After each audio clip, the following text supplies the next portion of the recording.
Hey, welcome everybody. Okay, we're going to see the first person who notices anything different about me today, or about the show. Could be about anything. I didn't really give specifics. A few people kind of got close out there on Twitter land, but let's see who will be the first person to notice any difference, and I will shout you out. So, somebody said about glasses, by the way, before we even got started on the show. Somebody says you got new glasses. Well, yeah, sure, sort of. I mean, these aren't new, but. Yeah, I will check my Discord later, Surgeon General. Thank you for that. Yeah, so I got a little different style going on today. Want a little bit of different flair for the for future shows. So I want to try something different. I am going to have a blowout done. I have that scheduled because I will be going out of town traveling, and I don't want to look like I'm 60 anymore. So, yeah. So, I mean, this is going to be my new style. We're going to see how it goes, right? I mean, can't go back anyways, and I like this. I'm thrilled. I mean, I feel like I'm a rock god, right? I mean, if I'm going to play Metallica, man, I might as well look the part, right? Yeah, I got a new chair. This is actually I've had this chair for a very long time. So, anyways, guys, we're going to do a little review today. Now, let me kind of set this up if I can.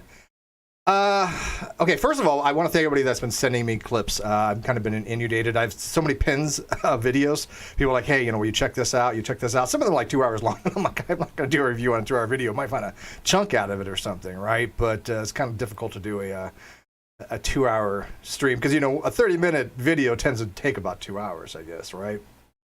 So... But somebody had sent this to me, and so this is from a show called Truth Wanted, which was one of the ACA shows. Now, people know that I'm not a big fan of the ACA shows, only because I don't think they're about atheism. I think they're about denialism. I think they're about, I just don't believe you, I lack a belief, that's all it is, I have no burden of proof, and that's not atheism, right? I mean, atheism, we all know, is a very strong philosophical movement. I mean, that's out there, but it's not the ACA. I think they're more the atheist or the agnostic community of Austin. But I don't have a problem with Objectively Dan, who actually owns the show, I guess. I mean, he started the show as one of the main hosts on the show. He has asked me to call him many times, and maybe one day I might. But he was not on this particular episode. This is, I guess, to people that I've never really... Well, I've heard of Arden of Eden before. I don't know Puck, but I guess he's a screen caller for the show. But we basically had 2 other hosts do this particular episode, and a caller called in and wanted to talk about the burden of proof for atheist. So I'm going to kind of do a little review on that. It does get into some other stuff that I'll kind of touch on, but I'll set it up initially that I have no really experience with Muslim theology and the intricacies of how they believe the universe must have an agent that has intentionality for a necessary being. I don't really understand their argument, so I don't know how much I'm going to add to that, but I'll kind of try to touch on that a little bit. But what's some else things I wanted to go over before I start this? Well, we'll just dive into it. I guess we're going to go from there. Let me get to the video here. We'll see how it goes. Oh yeah, I will say this. Both Arden Eden and Puck had noticed on Twitter, or they messaged him on Twitter that I was doing this, and I wanted to set this up. That look, I'm not here to be harsh, really on anybody. When I did my review of Aaron Ra and his discussion with those Muslims, I thought it was very fair.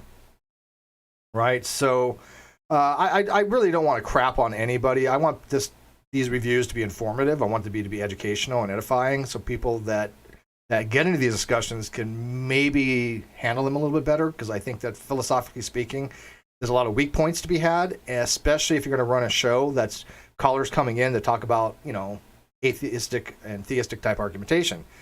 So that's what this is about. If you want drama, go somewhere else, because I'm not really interested in that. I know anything about either these 2 people, so I'm not going to make anything personally whatsoever. I'm going to try to be as fair and objective as possible. And then you guys can let me know in the live feed what you guys think. And I will be watching that real time. Okay?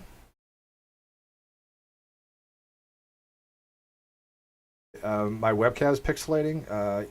Let me try that. If that makes a difference. All right. Oh, I know. I see pixel. Oh, I know what my pixelating. Yeah, my green screen, because I dyed my hair, right?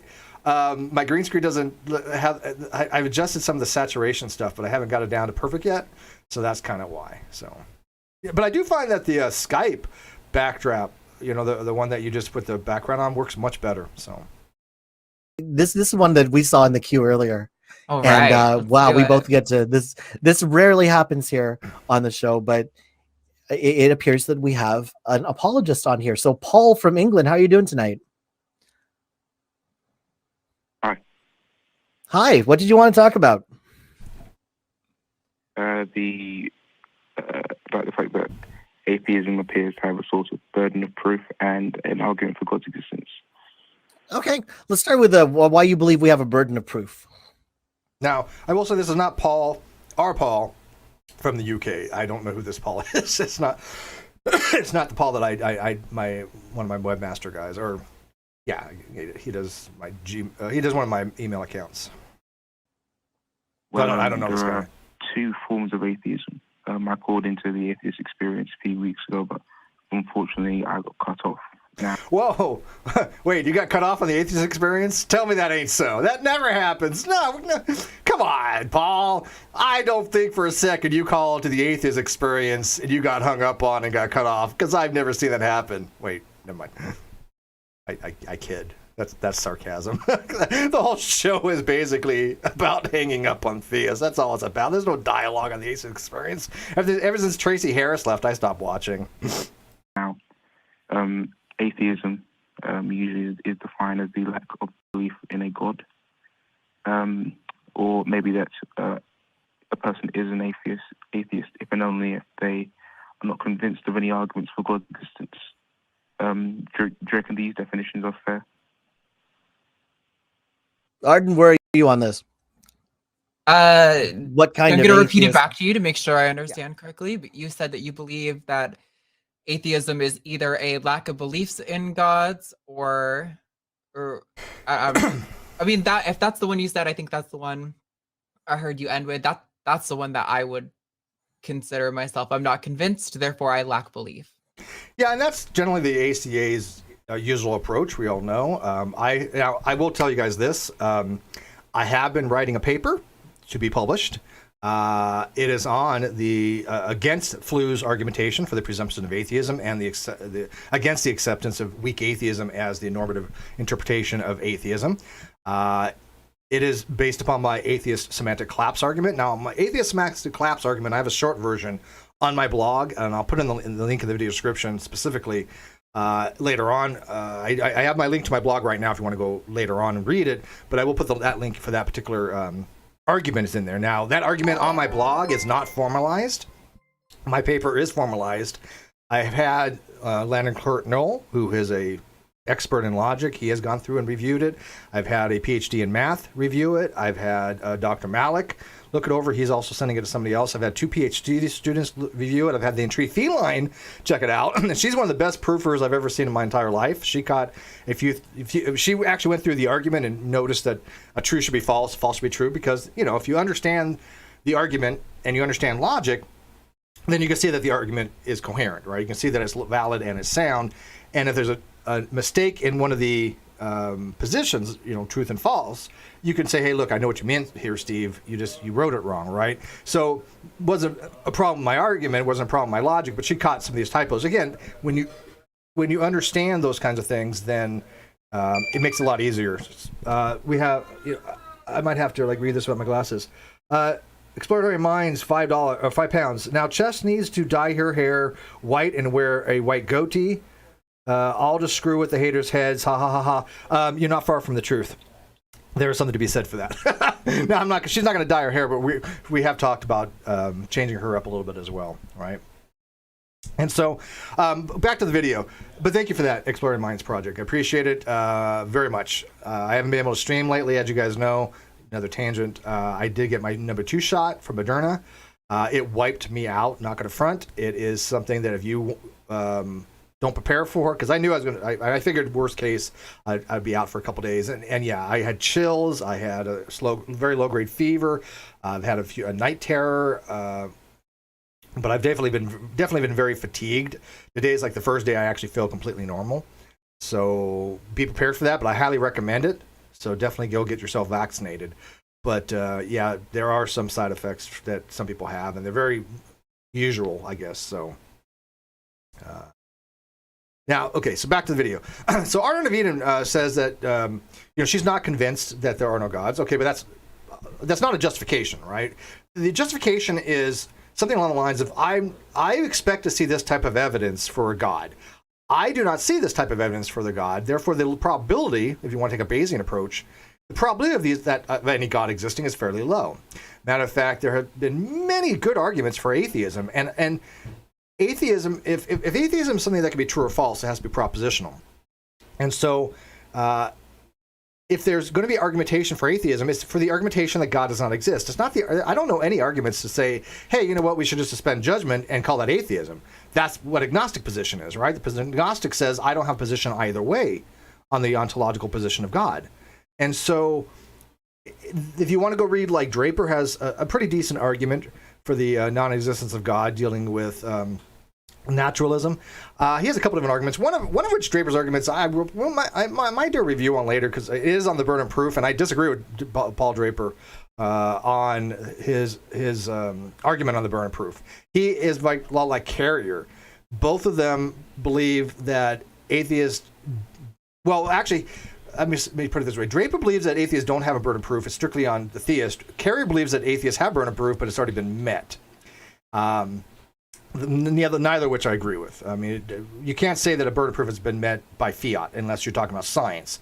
Then you can say, look, the consensus for the evolutionary theory of descent, with modification, modern evolutionary synthesis with descent and modification, that has already met as burden of proof. That has been established. If you think that it's wrong, it's up to you. You have the onus to demonstrate to science that it is incorrect. That I do believe in science. Perfectly fine with that. The onus is upon the person trying to disprove something, right? Or say that it's not a theory we should have. Here's a better theory. But when it comes to philosophical positions, I think it's well established, epistemologically speaking, that there's many different types of burden of proof, and the burden of proof is both on the theist and the atheist to substantiate why they hold a particular position. So, I was going to say another position. Go check out Oppie's argument for atheism by theoretical virtues. It's very good, but it's an argument that's likely. Less likely that God exists as opposed to God does exist, that we are justified to believe that gods do not exist. That's an argument for atheism. That's why when I listen to these ACA programs, I don't think they're about atheism. I never hear any of them give arguments for atheism. I understand what their program is about, right? I understand that they want the theist to call in and the theist to give their arguments, and then they explain why they don't think their arguments is good. Some of them do. Some of them just say, look, I don't believe you, right? And then hang up on them. But that's the whole point of the show. I get the shtick of the show, right? I'm not going to fault them for that. But outside these ACA shows, you definitely need to explain to people why you don't believe them. But the arguments for atheism are arguments that God does not exist. The arguments for atheism is why you shouldn't suspend judgment. The argument for atheism is not why you should not have a belief either way, which is an argument for agnosticism. There are definitely arguments for agnosticism, clearly. But there's a huge difference, right? There's a huge difference. And by the way, some other people have read I have sent it to very select people. YouTube Surgeon General says, I thoroughly enjoyed your paper on how the presumption of atheism by the way of square of opposition leads to semantic collapse. It wasn't too hard to understand, and your work appears sound, and your conclusion is logical, and is well formulated. It is formalized. I mean, legit formalized. It uses some logic schemas that is based upon Dr. Demi's work. It is highly predicated upon Dr. Oppie's work. But it's something that even Landon had said definitely is publishable, and he does blind peer review. So he has published papers. I don't know if you know this, but Landon has published papers. I've tried to read one of his papers. I can't understand it, but I'm not a. His expertise is in prime numbers, on Mercian prime numbers, and way out of my depths. And so I didn't understand his paper. I'm not going to say that I can understand his paper, but yeah. So he has done formal review. But anyways, back to this video. This is why these reviews take so long. Poor Hardin Enos says one thing, and I'm already 15 minutes in. My apologies, but we go on tangents here. Yeah, I would say that I'm in a similar boat, that I am not been presented with convincing evidence to conclude that there is a God. So like I said, both of them are espousing the agnostic position. Now, the ACA does have a disclaimer, say they call it atheism, which and other places people call it agnosticism. I get that. At least they have that disclaimer. But that disclaimer was put on after myself and Ozzy and a few other people had kept telling them, look, you guys are espousing the agnostic position. You're just calling it atheism, which is a relabeling of terms, but whatever. I mean, they can do whatever the hell they want, but they're not explaining philosophy. So, you know, I can't really like get on for them. If they were a philosophical channel and they made these kind of like rebranding kind of things, then I'd probably be all over that. But they're not, right? So I'm gonna let them slide on that. There is a difference between an atheist prior to evidence and after viewing supposed evidence, at least. An implicit atheist would be someone or like a rock or a newborn baby, a subject which has not yet viewed evidence, or at least isn't capable of processing evidence, and is just by default just, you know, lacking belief in a God because it, you know, hasn't really, you know, had the opportunity or doesn't have the capability of viewing the evidence. But the both of you, I would assume, are explicit atheists. Okay, so the term explicit atheist actually is a positive epistemic status. That is, somebody, an agent that has intentionality, believes there are no gods. That's what the explicit atheist is. The implicit one is the same thing as weak atheism. It's somebody who just doesn't have the belief that God exists. It's synonymous basically with non-theism.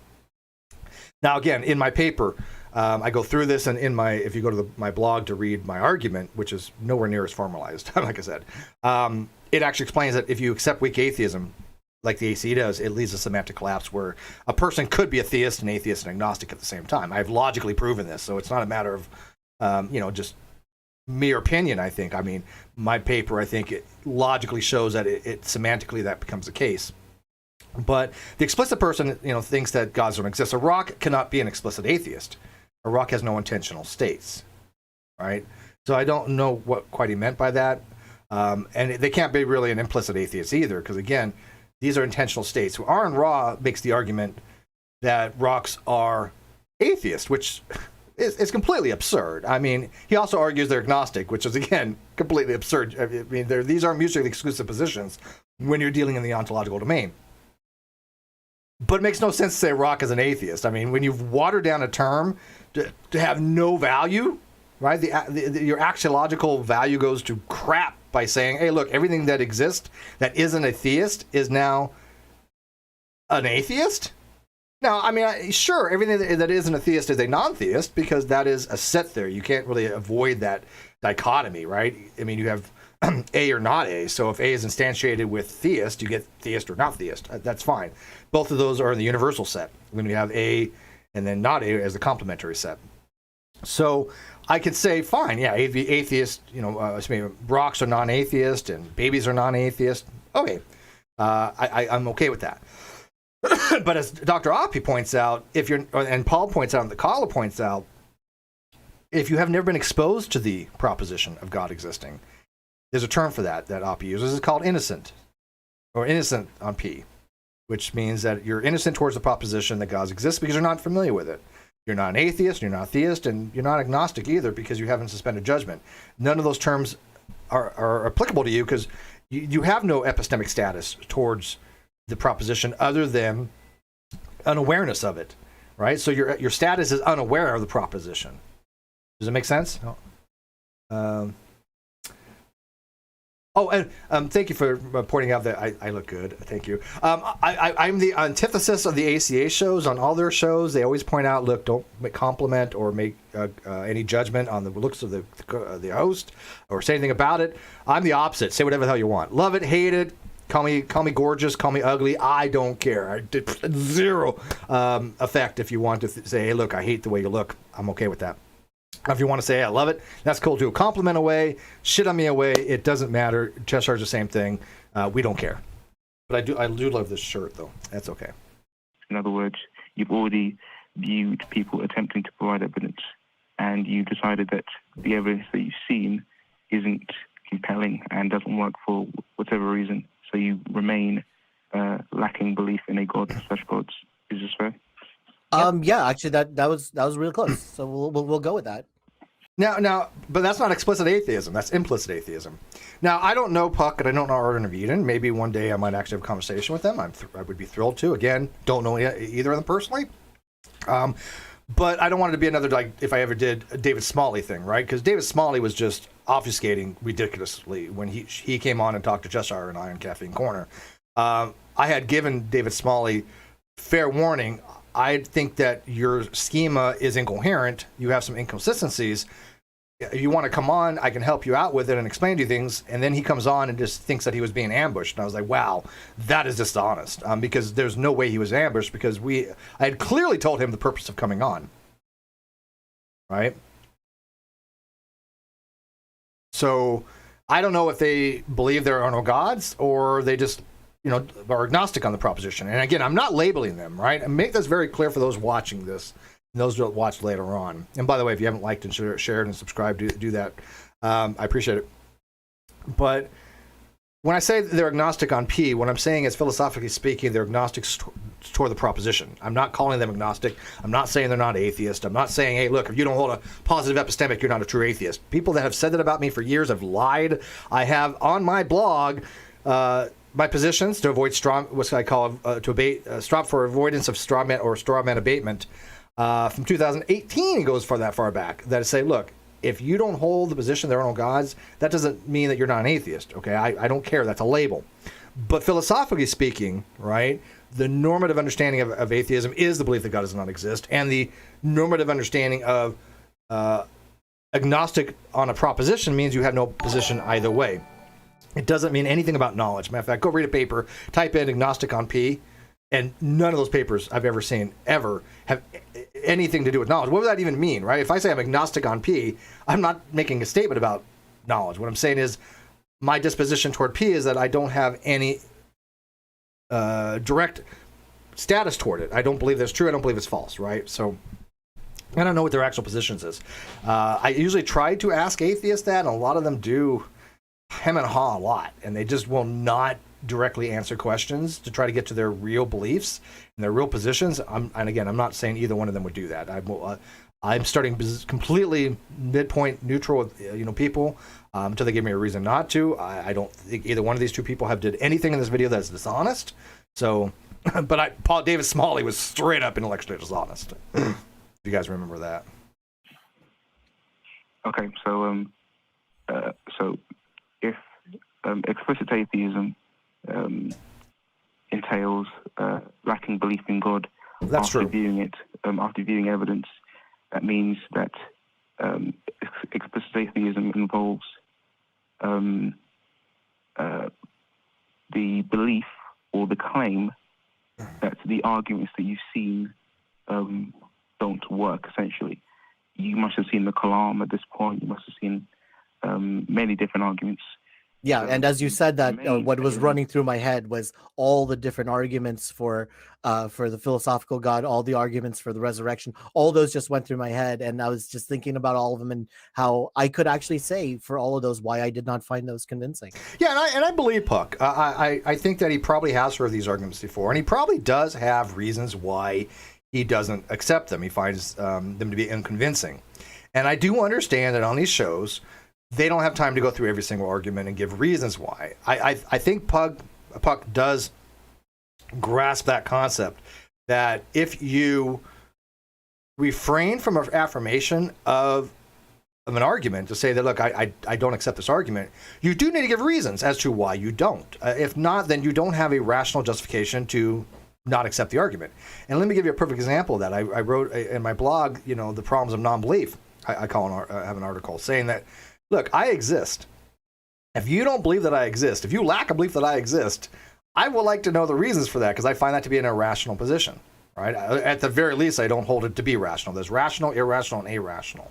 So just because something is not rational, it does not, by entailment, mean that you're irrational. It just means that you're either irrational or you could be irrational, where you have, like a rock is irrational. It can't even have morals, right? So the inability, when it says like the inability to have morality, it doesn't necessarily mean that, look, I'm not capable of having, morality. So when somebody says like the person's amoral, they tend to mean more that person, it doesn't understand moral concepts. A rock is amoral in the fact that it cannot, period, right? So I think he does get that, but it's kind of odd, because if he understands that, then he would have to, at the same time, understand that if you are a lack of belief atheist, there has to be reasons for that. That's the burden of proof. So you can't say that atheists don't have a burden of proof and then say, well, but I have no reasons why I'm a lack of belief atheist. And that's contradiction right there. Because in epistemology, the burden of proof is burden of justification. It is the reasons why you hold a particular epistemic status, a position, a belief, a claim, a non-belief. It doesn't matter why you hold your position. And somebody says, look, I don't believe that it exists. That's your position. Right? And it has a second order belief to that, clearly. Right? I mean, if I'm suspending judgment, it's a second order belief. So it's a belief about a belief. But wouldn't you guys say that, look, if I don't think that you exist, that makes sense? No. Right? So there's kind of just intuitively a burden of proof even for a non-belief. Right? If I say to, let's say, I just look in the live chat here, Josiah, my buddy Josiah Hansen. If I say, hey, Josiah, A equals A, and you say, I don't believe you, I'm going to want to know why, right? I'm going to say to you, look, I think you are irrational at that point. You're not just irrational. You're irrational if you don't think A equals A. That's a law of identity. So I would say, what's your burden of proof of why A equals A? And again, it doesn't mean to prove anything. Atheists, and I don't know about these two, but a lot of atheists do the same thing creationists do when it comes to Big Bang. They think the Big Bang is a bang. Come on, we all know the Big Bang wasn't a bang, right? It's a misnomer, right? So burden of proof is kind of a misnomer in epistemology. There are definitely legal terminologies for the burden of proof, modus operandi, which deals more with what's called burden of production and burden of persuasion, which are legal terms, right? It's like, what do you have to meet a certain burden to even bring it to trial, then you have to meet a certain burden to convince the jury or the judge that the defendant's guilty, right? And by the way, there's also a burden to the defense. I don't remember if they touch on this or not, but one of the things about Flu's arguments that it's not in my paper, but it should be touched on, is that the whole point of the argument for the the whole legal thing that theists are making the argument, therefore the defense has no argument. Really? There is something called burden of defense in legal terms, that the defense has to put on some kind of argument, right, to make the prosecution make their case. You'll never see a defense attorney just sit there and go, I don't believe you, prosecutor. I don't believe you, prosecutor. No, that's silly, right? So I don't know what they mean by the defense has no burden of proof. Of course they do. There's, matter of fact, Chester and I have a argumentation theory diagram that we kind of came up with. It's not perfect, I will admit that, because it kind of is a little misleading, and as far as like it looks like it's like going back and forth like a volleyball. But there's a whole bunch of those things going back and forth at any given time. It's not just one, but it's a very simplistic thing. It's kind of like the ascent of man with evolution. It starts off, like a chimp, and then it goes up. That's really obviously not how it works, but it's just a really kind of a general way of looking at it, right? A heuristic way of looking at it. So our diagram is a heuristic way of looking at the burden of justification, where a person, the pro makes the argument. They have a burden of justification or the burden of proof for their argument. Then the con has what's called a burden of refutation or reply or response. But that burden of reply or response is ostensibly the burden of proof for the defense. I don't see really any difference. And so the defense does have a burden of proof, because there's a burden of proof. If you go look up burden of defense, right? So anyways, wow, we go on tangents here, so I do apologize. But again, my intent is to inform. It's not to crap on, people, so. Okay, so then if explicit atheism involves all those arguments being faulty, then that is a claim. In other words, you have to, in order to remain an explicit atheist, it entails those arguments being wrong. And to claim that an argument is wrong requires evidence. It's no different from you saying, okay, the moon is I don't know, made of cheese, and I say, okay, I disagree with your premise. I would still need to require evidence and to justify my claim. So right. If your view entails claiming that an argument is wrong, then it entails a burden of proof. Well, we run into a couple of problems with this. And I'll just tell you where I'm coming from, and we'll see if we can't find some way to meet in the middle. Because just because I cannot come up with a refutation, especially an on the spot one, like in the form of a debate or a call, does not necessarily mean that I must accept the proposition that was given. Yeah, and that's a good point. And by the way, yes, Raisin Girl, first of all, good seeing you, Raisin Girl. It's been in ages. She says, Steve, if one identifies an atheist, would they have a burden of proof? Yeah. Why is it you don't care? You know, now again, most of these burden proofs are real simple. And I have given atheists how to justify even lack of belief atheism, right? But yeah, you need to explain why you don't care. Sure. Now, would you say it's trivial? Yeah, probably. I'm generally apatheistic as well in some degrees. I don't care about really the arguments for and against God in these types of discussions. I mean, I read about them, you know, in a more of a academic type sense. I like reading about them, but I don't go into these discussions to argue a position whether God exists or not. Because one, I don't know a position either way, and two, I'm just not that interested in those kinds of discussions. I don't care whether God exists or not in that capacity. I do care if, you know, metaphysically speaking, right? I mean, obviously there's huge impact, but as far as the YouTube aspect of does God exist, I'm an apatheist on that. Does that make sense? Maybe we'll call it a local apatheist. There you go. I'm fine with people making up terms as long as they explain them. Contrary to popular belief, I'm a descriptivist. I am not a prescriptivist. The American atheists are prescriptivist. I am not. Aaron Rahm, Matt Dillahunty, I think they're the prescriptivist. I'm a descriptivist, but I'm absolutely fine with people making stipulative definitions as long as you explain it. If you go read Dr. Draper's argument for atheism, that God doesn't exist, he has a very stipulative type definition. It's something along the lines of atheism, the belief that God does not exist greater than 0.9 probability, right? That's a pretty stipulative one. Matter of fact, it's quite high as well. Perfectly fine, but it suits his argument, right? You can make up definitions to suit your argument. There's nothing wrong with that. And you can say, well, I don't accept your definition. Okay, that's fine. But if you do accept the definition, does the argument flow from it? That's what you need to explain. And if you don't accept the definition, you need to explain why. That's the burden of proof. Matter of fact, Russell says that you shouldn't even deny the first premise of an argument. You know, you should accept it, you know, axiomatically to see if the argument flows. And then if you obviously, you know, don't agree with the argument, show that it's false. But the whole point of these arguments and have premises, they're assumed. They're submitted as true, right? So when you have an argument that a theist gives you, the first thing you should do is basically, okay, let's assume the premises are true and just see if the structure is valid. See if it is logically a valid argument. It follows some rules of inference. Because if it doesn't follow a rule of inference, you've already won. You've already shown that the argument's bad. Game over. And then you can go into the premises and show, okay, I don't accept this premise because of this. I think this premise is false because of this. I reject the premise because of this. Just because you don't believe the premise isn't a refutation of the argument. And I cannot harp on this enough. If you're one of those atheists that say, look, I don't accept your definition, you haven't refuted the argument. If you say, I don't accept your premise, you haven't refuted the argument. You haven't assailed it. If you can say, I don't accept your premise because I find this to be the case, blah, blah, blah, and you give reasons, that's a little bit different. And then all you're doing is showing the argument isn't convincing. You're not showing it a bad argument, right? Now, if you could argue, well, look, your premises are so bizarre that it's such a weak argument. There's no reason to accept it, or it's just highly unconvincing. That's fine too, right? Because it's more than just valid and sound. There's also the convincing aspect of an argument.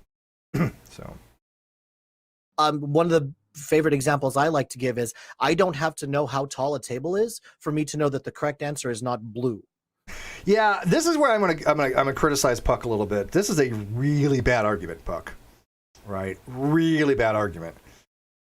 His argument is this: you don't have to know the height of a table.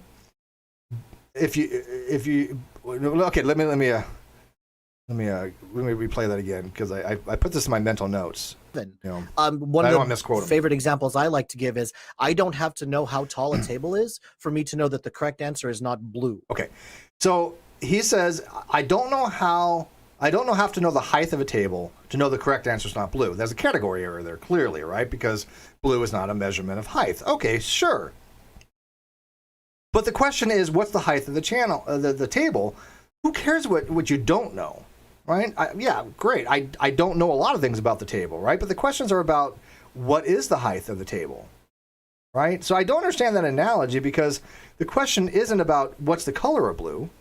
And sure, if you don't know what's blue, that's fine, but it doesn't answer the color, what's the color of blue.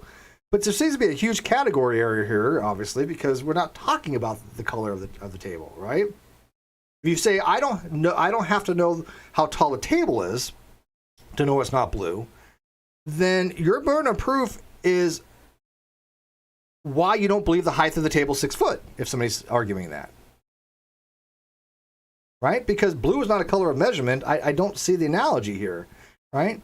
It has nothing to do with the question of what's the height of the table. If you say, look, the table is, if I say the table is 4 feet off the ground, you say, look, I don't believe that. And I say, why don't you believe that? Your burden of proof is, because the table is stored in this area where the ceiling height is only 3 feet. Therefore, it can't be higher than that. Right? I'm using made-up numbers, obviously, but you get the idea. I now have a reason why I know that table can't be 4 feet, because it's stored somewhere in where there's underneath somewhere where it's only 3 foot height.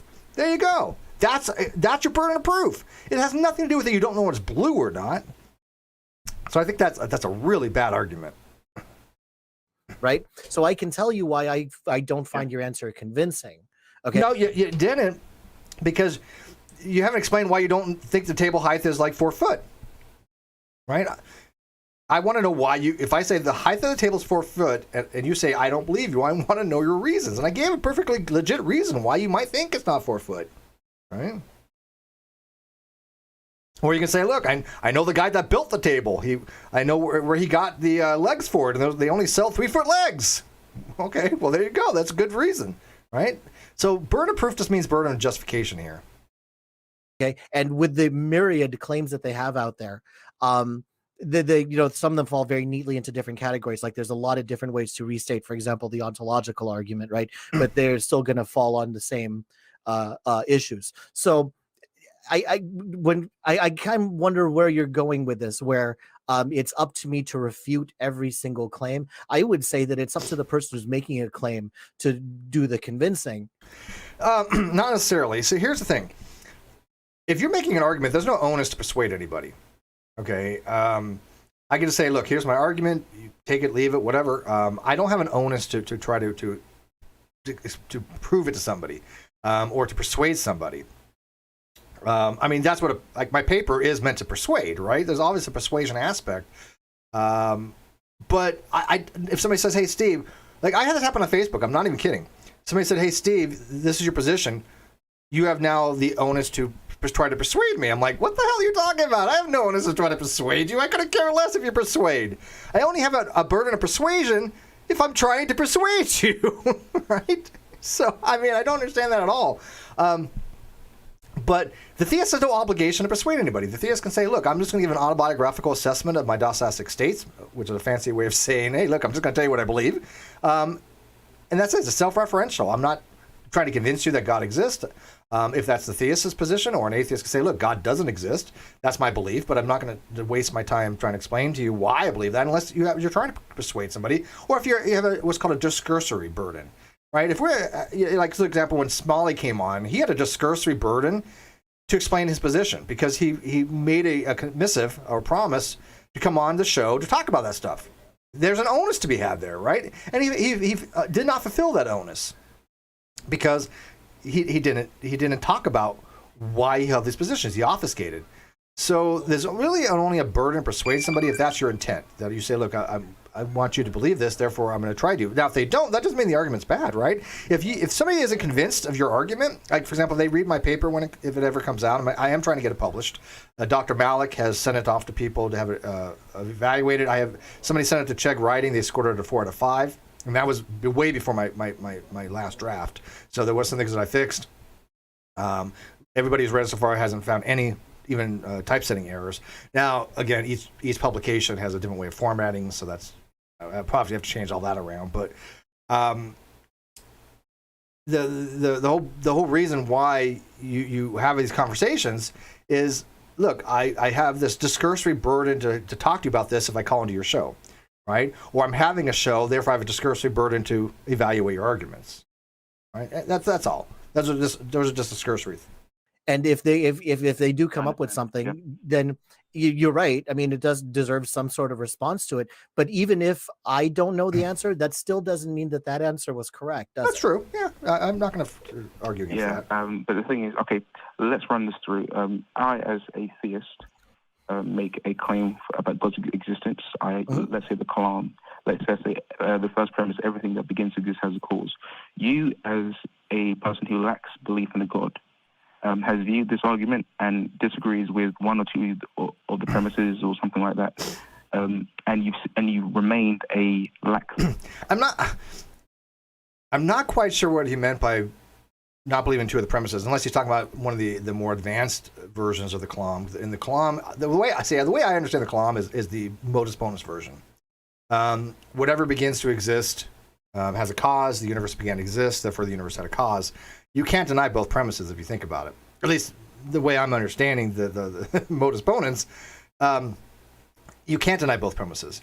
If premise one is true, then two has to be false. If premise two is false, then premise one has to be true because of conditional implication. I personally am fine with accepting premise two, the universe had a beginning. I'm okay with that, at least as far as the sake of the argument. But I deny the premise one, the conditional. I don't think that everything that begins to exist has to have a cause. And we'll get into that as a second part of the argument. Now, I know that Theoretical Bullshit, Scott Clifton, is going to be having a discussion with William and Craig on this particular topic, and I'm definitely going to have to do a review on that. But my last review of William and Craig was with Dr. Alex Malpass on future contingencies, and I got to tell you, it fried my brain. I wrote a blog piece on it, on modalities and the scopes of modalities, and I had Alex try to explain it to me. It took me 3 days to figure out this stuff to where I can't even explain it. I think I only made about 80% sense. So, but he read, Alex read my blog, Dr. Josh Rasmussen read my blog on it, and they both said, yeah, I pretty much got the gist of it down. So that's fine, but it was highly complicated and technical, and so don't ask me to explain to you that blog that I wrote. It's complicated, to say the least. But I will be happy to review Scott Clifton's arguments with William and Craig, because I think he denies premise one as well, and I think it's because I know he convinced me of that. So, theist, we'll call it. So, okay. In order for you to have that viewpoint, you must have seen the evidence and then said, okay, well, this evidence doesn't work.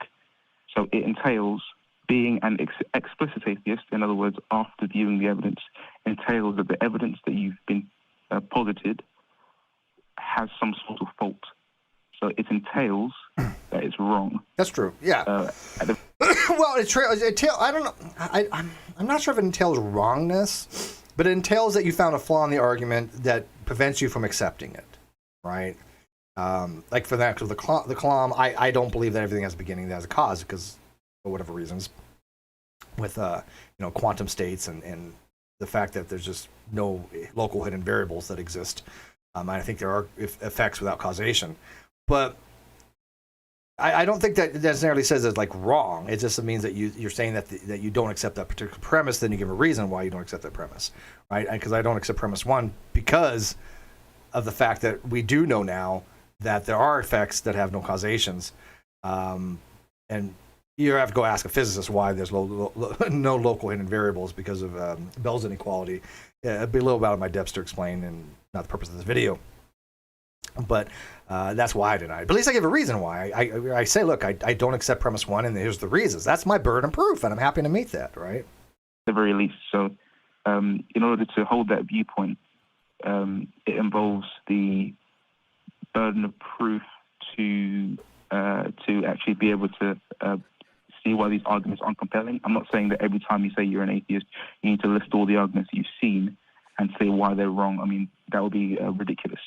I'm saying... Right, and I agree with them on that. Look, these shows are not designed to go through every reason why an atheist doesn't accept a certain argument. Now, again, I'm going to give both of them the benefit of the doubt. They probably heard these arguments. But I know a lot of atheists on Facebook that have no idea these arguments. They don't know ontological from cosmological, okay?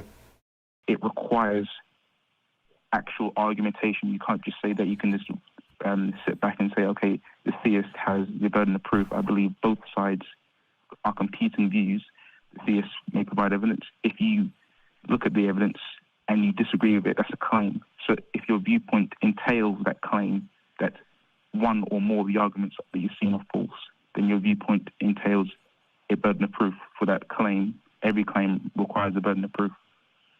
Yeah, I agree. No, I like my shades, Raleigh. I'm keeping my shades today, man. Cope with it, man. Cope with it. Like I said, you can feel free. Hate them, love them. I don't care. It's about the content. I don't care. I know one person in my life that loves it. Actually, I know two because my daughter loves it. My daughter's a rocker kind of girl too, so she gets it. She was like loving it. But I am gonna get it. I'm gonna get it straightened before I go visit some people. Right. And I think a lot of these common arguments have kind of been run through and debunked in a lot of different ways. So like I'm kind of trying to figure out where you're leading us. It feels like there's a destination and we haven't gotten there. Yeah, I'm not quite sure it'd be debunked. Again, just because you don't accept an argument doesn't really necessarily mean that it's debunked, right? Yeah, what's the pun? Rayleigh, I'm never going to pronounce your name right. It's never going to happen. You know this. Change your name to something simple. I'm going to call you Sue. Punchline. What's the conclusion? What's that actually be her name? That'd be funny. I have no idea her name. Here, like we're agreeing with you. Like you present something. Yeah, it does seem like it would be nicer if we did present not just crossing our arms and saying, "Oh, well, I'm still not convinced," but actually saying why we're not convinced. Right, and he's right on that, right? But I understand they don't have time for that on the shows. But the problem is that a lot of people that watch these shows don't get that, right? They'll go on to other shows, they'll go on to Facebook, and they'll say, look, I don't have to say anything. I don't have to give any reasons why I don't believe your argument. That's not true. Look, I have my own arguments, right? I'm one of those people that like to add to the dialogue. I'm not just somebody who says, look, here's, such and such's argument. I'm like, here's my argument. I've created my own arguments, right? My WASP argument is still unassailed. And yes, I did kind of slide my WASP argument in my Atheist Semantic Collapse paper. But just because that, you say, look, I don't believe your argument, Steve. Okay, fine. It doesn't mean you show my argument to be false, right? People that have read my paper, I've sent it to numerous people already. If any of them said, look, I don't think you convinced me. And I would love to say, okay, well, why did I convince you? What's wrong with the argument? Let's have a discussion about the paper. But nobody has said that. But if they say, look, I don't believe your argument, and then leave it at that, I'm like, okay, fine. It doesn't mean that they've shown my argument to be wrong. If they say, I don't believe your argument because you made a logical argument fallacy here, you made a mistake, had a non sequitur in your formal logic, then they've assailed my argument, right? So there's a huge difference there. Riley. Yeah, okay, I can remember. Yeah, Riley. Yeah, she spells it R-Y-E. Riley. Is that better, Riley? Do you like that, Riley? Is that good, Riley? I get why that's a little bit more appealing. I love you, by the way. She's been one of my best mods. In conversation and whatnot. But I suppose where I'm coming from is if we were to shift the burden of proof then to a person refuting the claims, there's a ridiculous number of claims that we can just put out there, right? And what are the reductio here is that anytime you are presented with a claim, you must accept it unless you can specifically refute it. No, and there's two problems here. Okay, first of all, a lot of atheists seem to misunderstand the burden shifting fallacy. Okay, burden shifting fallacy is in the formal structure of I hold the proposition as false. Now demonstrate that it's true. That's burden shifting, right? I'm saying, look, A does not equal A. Prove to me that it does, right? That's burden shifting. There's no burden shifting when it comes to atheism and theism. None. Both of them have their own burden to bear. Even if they're just a lack of belief atheist, and that's synonymous with agnostic, logically speaking. Again, I've literally have proven that to be the case using logic. So anybody who says that's not the case, they need to go look at the logic. But there's even a burden to be had from the weak atheist or the agnostic. As an agnostic, I have a burden to be had as to why I didn't accept the true and why I did not accept it false, right? So I think he has a misunderstanding of the burden shifting fallacy. But then he says something along the lines of, "Look, if I can't assail your argument, I have to accept it." No, that's completely incorrect, right? Because if you say, "I don't accept your argument because I don't understand your argument," you've already made your burden of proof right there. That's as simple as I can make it for that, right? If I wrote a paper, like I'll give you an example. A friend of mine who has a PhD in mathematics, who co-writes for my blog, he wrote an article for one of my blogs. He showed me his PhD thesis. Didn't understand any of it, right? Way out of my depths, correct? I accept it as true because I know he got his PhD, right? So I accept it as true, right? Makes sense. That's my reasons why I accept it as true, because he actually got his PhD. So experts have said that, yes, they validated it and all that other stuff. However, let's say I didn't know him, right? Let's say somebody else sent me this way out there mathematical stuff. And they say, "Do you accept the argument?" I go, "No." And they say, "Well, why don't you accept the argument, Steve?" Because I don't understand it. It's not in my purview to understand these types of advanced mathematics, very advanced mathematics. I don't understand it, so I don't know whether it's true or not. I can't evaluate it. I can't tell you if the proof is correct. That's it. My burden of proof has been met. I don't have to accept it just because I can't show that it's false, so he made an error in the logic. Right? Does that make sense? Right? And no, Landon doesn't have a PhD, by the way. So it wasn't Landon. No, Dr. William Pye. Is that where you're going with this? All I'm saying is that the burden of proof is on both sides. Even if you've been shown one argument for God's existence and it's an absolutely horrific argument, let's say Pascal's wager is seen as a pretty bad argument for God's existence.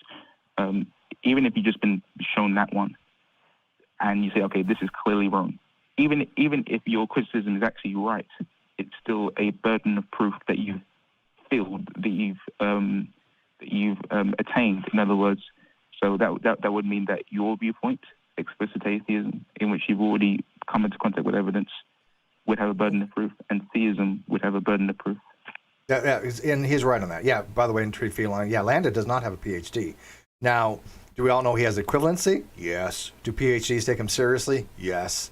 He just figured never go back. I mean, he probably could easily get a couple more PhDs if he wanted to, but he doesn't. But yeah, so the caller's right. Paul's right. Look, both sides have a burden of proof to bear of why they hold the particular positions. That's it. That's all they're saying. It doesn't mean you have to prove anything. The only time you have a burden of proof to prove something, if I say, "Look, I can prove to you that 0.99 repeating equals 1. Now I have an onus to actually do it. If I don't meet that, then you can say, "Well, I don't believe you because, you didn't meet your burden of proof because you said you can prove it." However, at the same time, you also might be a little irrational because there might be other reasons why to accept it, right? Because even if you say, "Look, I don't accept your claim that you can prove it," doesn't mean the same as I don't accept 0.99 repeating equals 1 or not. Big difference. If my claim is I can prove 0.99 repeating equals 1, and you ask me, "Okay, demonstrate it," and I don't, then you don't accept the claim that I can. Now, you all know that I can because I literally have done it in my blog, and I'm well familiar with how to prove that particular identity. Well, yes, a relationship. But I'm making a specific claim that I can prove something. Right? So the only time you have an onus to prove something is that your claim is that you can prove it. If a theist says, "I can prove God exists," and they fail to do so, then of course you can say, "Look, I don't believe you managed to prove God exists." That's fine. But the theist saying, "I believe God exists," or they're saying God does exist, right? They have no onus to prove anything. None. Because that's not their claim.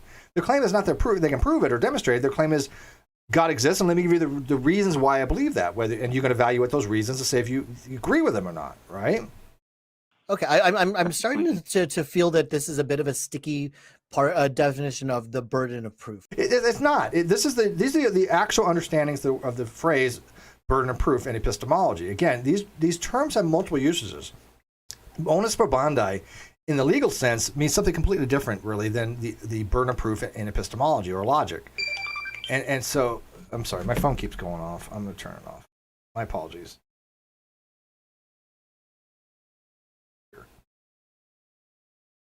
Okay. So Paul is explaining the burden of proof correctly, Puck. There's no ambiguity here. There's no equivocation here. Burden of proof just means burden of justification. Do I wish burden of justification is used more often so it doesn't conflate, with burden of proof from a legal sense? Yes. However, the problem is if a lot of people go read some of the literature, authors do use burden of proof, but they actually mean a burden of justification. So it really depends on the usages that the author has. But you have to kind of understand that in many cases, and I say most cases, the general understanding is somebody says, look, what's your burden of proof for why you hold a position? They're not asking you in a legal sense, right? They're not asking even to persuade. What they're asking is, well, why do you hold this? What's your reasoning? That's what's meant by the burden of proof. Because burden of proof actually means something very specific.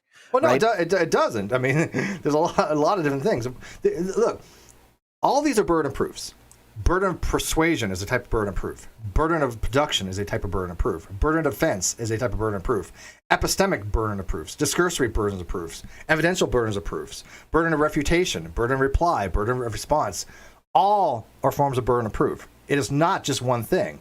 Now, I can tell you right now, most atheists have never heard of half these terms because these shows are not about explaining atheism. These shows are about, hey, a theist calls up, makes these arguments, you say you don't believe them. Sometimes you may give reasons why, sometimes you don't, but it's not none of the ACA shows. And again, I have nothing against Truth or Wanted. I don't watch it, but Dan's okay. Objectively, Dan, I don't have any problems with him whatsoever. Maybe one day I might actually call that show. But none of them are about promoting atheism as far as any philosophical way, right? They're there to promote, at the very most, agnostic on the proposition, to say, look, we have no reasons to believe. That's it. They're not there to promote philosophical atheism by any stretch of the imagination. And when we say, and Tree Feldman points out the burden of proof in a scientific sense, is a little bit different as well, right? Or in a mathematical sense, a little very different as well, right? If you, like I said, to prove something in logic or mathematics means to have a formal logical proof, right? I mean, something there says, step 1, step 2, step 3, conclusion. That's a formal proof, something that follows from rules of inference. But in the legal sense, proof doesn't mean that. If you prove somebody guilty, right, you're not doing a logical proof. You're just saying the preponderance of the evidence is shown, or in this particular case, in a criminal sense, it's the with it beyond a reasonable doubt, right? Civil is preponderance of the evidence. Criminal is beyond a reasonable doubt that you prove the case, but you haven't deductively proven anything. So even the word proof means different things in different connotations in different ways, right? There's different senses of the word. If we're talking about alcohol, proof means something completely different too. Words have usages. Matt Dillon is absolutely right when he says words do not have intrinsic meanings. They don't. Which is weird because he's a prescriptivist who says atheism is only a lack of belief. The ACA is prescriptivists that say atheism is the only lack of belief. American atheists especially are prescriptivists. They say there's only one really correct definition of atheism. Lack of belief, right? That's prescriptivism. But words do have usages. And so the burden of proof has multiple usages. say that the person who's making a claim, or like you to bring this to the courtroom analogy, it is up to the prosecution to prove guilty beyond a reasonable doubt. The burden of proof is on the prosecution. Yeah, and I thought they mentioned it somewhere when I watched this the first time through. Normally, sometimes I do reviews where I just go in completely, from scratch. This one I actually watched because it wasn't very long from start to finish. But see what he said about the prosecution as a burden of proof? Well, Puck, go look at the burden of defense. The defense has a burden too. You'll never see a defense attorney just sit there and go, I don't believe you. No, they matter of fact, they get their client, they say, hey, look, we need to come up with a plan for your defense. That's what atheism would be, right? The atheist is saying, look, what's the reason? What's my defense against these theist, claims? And the defense has to do absolutely nothing other than the plaintiff. Yeah. So the defendant then just has to be, to say that the plaintiff did not meet their burden of proof, but does not actually. No. That's not what they do. I've never seen a case where they just said, hey, the prosecution didn't meet their burden of proof. They say that, the prosecution didn't meet their burden of proof because these reasons. Those reasons are the burden of defense, which are a type of burden of proof, right? They give reasons why they think the prosecution didn't meet their burden of proof. That's literally what it means here, or which is understood as, right? Actually have to I present shouldn't say literally, because it's not literally, it's figuratively. Literally means onus probandi, means when it comes to burden of proof is that something has to be proved, right? But we all know that you don't have to actually prove something, right? The onus to prove something. any specific refutation on that one. And this is a specific term that's used in a specific way, where you could you say something like, well, the defendants have to say why they didn't find this compelling? Yes. In court, technically, no. No. Well, technically, the defendant doesn't. The defendant can actually doesn't say anything, but the lawyer has to do their job. Why would you have a lawyer that just sits there and says nothing? No, there's a responsibility for that lawyer to put on an affirmative defense. Affirmative defense. It's not a passive defense. It's an affirmative defense. Right? I mean, audience, does this make sense? This is why I really hate the courtroom analogy. It's so not applicable when it comes to these epistemological concepts, right? Nobody sits there and says, "Hey, look, you didn't meet your, they didn't meet your evidential bar to show my client guilty," and then sit down. No, you have to explain why. The defendant isn't actually the one who decides. Okay, I can understand what you're saying. In the legal system, the plaintiff is the one who has the burden of proof. He or she is the one who proposes that the defendant has done something wrong. So Right. that makes sense. But this isn't a fact of. In other words, the person who's judging here is the judge. So we ought to focus on the judge here. The judge is hearing evidence from the plaintiff. Mm-hmm. The judge says, "Okay, the plaintiff is making a claim. Does the plaintiff have evidence?" And by the way, I'll have you on Positively Atheist in the live chat. We'll have a discussion anytime you want. But I can tell you right now, I understand this very well. The people come to me to help understand these things. When I have somebody tell me that I don't understand something, I can tell you right now, I've listened to your things. You don't know what the hell you're talking about at all. You really don't. I have done reviews on your videos, but I'm happy to have a discussion with you if you want to come on, because I can tell you right now, when you say that I don't understand something, you're going to have to demonstrate that. You have an onus to demonstrate that, or nobody's going to believe you. Because I can tell you right now, anybody who thinks I don't understand these topics has probably never listened to me. Because especially as a layperson, I think I understand these topics probably better than most lay people out there. I'm not saying that I'm an expert by any stretch of imagination, not even remotely so. But I do know a lot of experts. We have conversations on a very higher level than just lay atheism. None of them would take you seriously. And so I would be happy to have you on to show you my audience why you think that I don't understand these concepts, right? Because agnostics are not atheists. It's just, you can go read 1,000 of his sources on that. Those are mutually exclusive terms in the ontological domain, right? And then after hearing the plaintiff's evidence, if the judge disagrees with the plaintiff, that would be an example of explicit atheism. In other words, after you've seen the evidence. No, Paul makes a mistake here. If the judge disagrees, that's not explicit atheism. Again, explicit atheism has a positive epistemic status. The explicit atheist says gods don't exist. I think he has some confusion on the terms there. Explicit, strong, and what's the other term they use for it? Explicit, strong, and positive are synonymous. That means that you believe that there's the case. Negative, weak, or implicit means that you just don't have a position on that, right? All agnostics are implicit atheist. All agnostics are implicit theist. All agnostics are weak atheist. All agnostics are weak theist. They're the same terminology, logically speaking. Again, Landon and I have developed a Venn diagram called the McCrae Venn diagram that has shown this to be the case, right? And by the way, that Venn diagram is something that I hold to, right? That Venn diagram is not my position, right? That Venn diagram is to show that if you do break down the terminology into strong and weak conditions, this is what happens in a Venn diagram. That means that all atheists are both weak theist and weak atheist. And as Dr. Oppie points out, agnosticism is no more closer to theism as it is to atheism. I mean, he makes it very clear in his writings. And so it makes no sense to break it down in as far as like weak and strong or explicit or implicit, because if I say, look, I'm an implicit atheist, right? That is ambiguous. It's underdetermined. It doesn't tell you what my position is. I could be an implicit atheist, which means that either A, I hold that position, which is not a position. It's not a position you can rest upon. Because to be an implicit atheist, it is either because you are a strong atheist, because strong atheism is a subset of weak atheism, or you're agnostic, right? But it doesn't tell you what position it is. And I guess in a way, innocence, would be under the same logical category of weak atheists, but I'm not including innocence in the schema. But just by saying you don't believe, it doesn't tell you anything about your position. Because I could say I don't believe, because I don't believe, if I say I do not believe gods exist because I believe that they don't, that tells you my position. Or I can say I don't believe gods exist because I have no position either way. That tells you my position. Merely saying I don't believe doesn't tell you my position because it's undetermined. It could be one of two things: the strong case or the suspension of judgment. I hope that makes sense.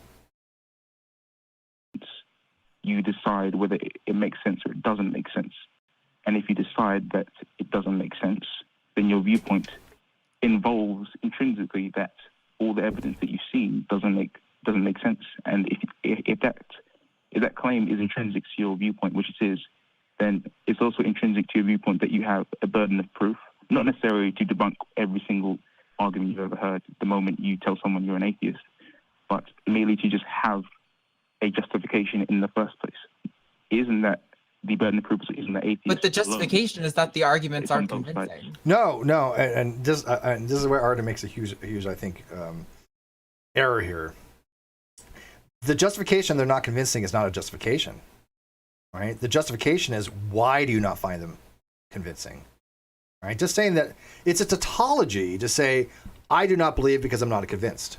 I've written about that in my blog. I think that's tautological, right? Because if you say you don't believe, there's a kind of epistemic commitment there that you don't believe, right? I mean, if I can deductively figure that out, you don't believe, you're not convinced. They're synonymous, right? It's tautological to say, look, I don't believe, and I'm not convinced, right? So it's not, you can't have a tautology be a justification, and I mean, I guess in some ways you could, maybe if I, really throwing it out there, A equals A because it's tautology, or, that's your justification because in a truth table, look, it's a tautology, that's why I believe it. But you can't use that as a justification. So when you say, I'm not convinced the, modal ontological argument is true, and I say, well, why aren't you convinced? You need to give me the reasons why you don't find it convincing. That's your justification, right? And I think that she conflates them here. Just merely saying you're not convinced is no possible way of justification, right? It's just a statement. It's a claim. It really is a claim. All claims are positive, right? As Bertrand Russell points out, all claims are positive. There's no such thing as a negative claim if you really think about it. There's claims that are positive about something being negative, something doesn't exist, an existential question, but all claims are a statement about reality, whether they're positive or negative, they're all still positive. I'm making a positive claim the square circles don't exist, right? It's a negative existential position, but I'm still making a positive claim. And when you say, well, why don't square circles exist? And I kind of explain mathematically why they don't exist, right? So I think Arden is incorrect here, that you can't just say, I'm not convinced, that's my justification. You can say, I'm not convinced because I think that, on Plantinga's modal ontological argument, I don't accept axiom 5, because of this, and get into the technicalities of it if that's your, how deep you want to go. But you at least need to give some reason, I don't accept the modal ontological argument because I don't understand it is perfectly fine. That's a justification why you didn't accept it. But merely not accepting is the claim, it's not the justification.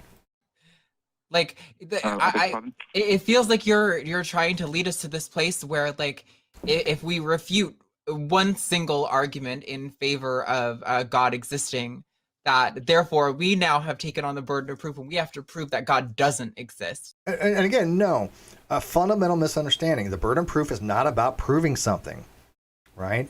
At least not in epistemology. It's about giving reasons for it. Right? If you find an argument unconvincing, it's not that you have to prove that God does not exist, right? No atheist has a burden to prove God does not exist unless they say, look, I can prove God does not exist. And so I think, Arden, when you have a caller saying, look, here's my argument, and you say, well, I have no burden to prove God does not exist. Sure, that's true, but that's a straw man by definition, because that's not what the theist is arguing. They're not arguing that you have to prove God exists or does not exist if they give you an argument for it. Does that make sense? Because you're kind of like saying, look, in order to hold my position, you're arguing that I have to prove something. No, you don't. A person can be an atheist and they don't have to prove anything, right? Not at all. The theists are the ones that actually years ago, I don't know if people remember, way back when, old timers, there was a guy named Shock of God. And he used to go around kind of saying, look, to be an atheist, you got to prove it. How do you know atheism is a true and correct kind of position? Because you haven't proven atheism. No atheist can prove there's no gods. Therefore, you can't justify to be an atheist. It's nonsense, right? You don't have to prove anything to be an atheist or agnostic. You just have to give reasons why you hold that particular position. And again, it's hard when you're talking about the ACA type stuff, because ACA, the labels they use and the positions, not necessarily corresponding with each other as far as what you would go read in the literature, which makes it very confusing because they use very different terminology.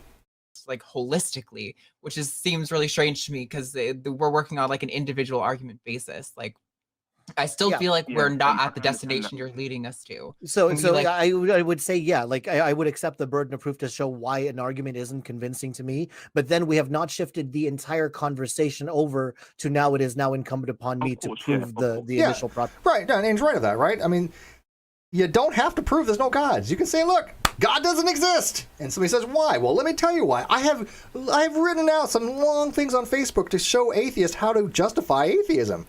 It's not that terribly difficult to do, right? But a lot of them don't want to read Oppie or Draper or Mackey and other things to say, look, these are the arguments that I believe are more convincing than the theist arguments. Because although Richard Carrier and I don't see an eye to eye on a lot of things, I don't think he's fundamentally flawed with his Bayesian approach. I do when it comes to mythicism, right? Because I think it's way out there to use Bayesian for historical things. But I do think he's correct when he argues that, look, if I use a Bayesian approach to, is it more likely that God exists than not, the same thing that Oppie would use or Draper would use, then that's perfectly fine to say, look, given the evidence, given the arguments for theism and atheism, I think the probability of God is so low that I'm justified to hold the belief there are no gods. That is perfectly fine for an atheist to do that, and then give reasons why they think the arguments make it so low, right? Nothing wrong with that at all. But a lot of people don't want to go into that depth, and I understand it requires some philosophical understandings. I get that, I really do. And a lot of people say, look, I don't want to get that much in depth in it. Okay, I do understand that. But there are ways of doing that, right? There are ways of saying there are no gods, and here's why. Because I go on Facebook all the time, and I have atheists telling me it's irrational to say there's no gods. I'm not even fronting. Atheists telling me it's irrational to claim there are no gods. I mean, Graham Oppie in his Companion for Atheism says atheism is a claim there are no gods. Is the atheist saying that Graham Oppie, I think one of the most prolific and brilliant atheist philosophers of modern times, is irrational? That's a hell of a claim, people. But I've had atheists do it. By the way, Arden is in the live chat. I appreciate that listening in. I told her, look, I'm not trying to be super harsh on these things, these types of reviews. I'm really not. I want people to be edified by them, not to try to look how stupid this person is for saying these things. People say that I do that, and I don't. What I say is, certain people can be stupid when they say some very stupid things and they don't want to learn it. Flat earthers, I think, are stupid, right? I mean, flat earthers will never understand these concepts, right? They have no want to learn. So I'm fine with saying flat earthers are stupid. I don't go saying, all these atheists are stupid because they made mistakes. No, never. No, that'd be silly. So I never want to diss on a person for that. All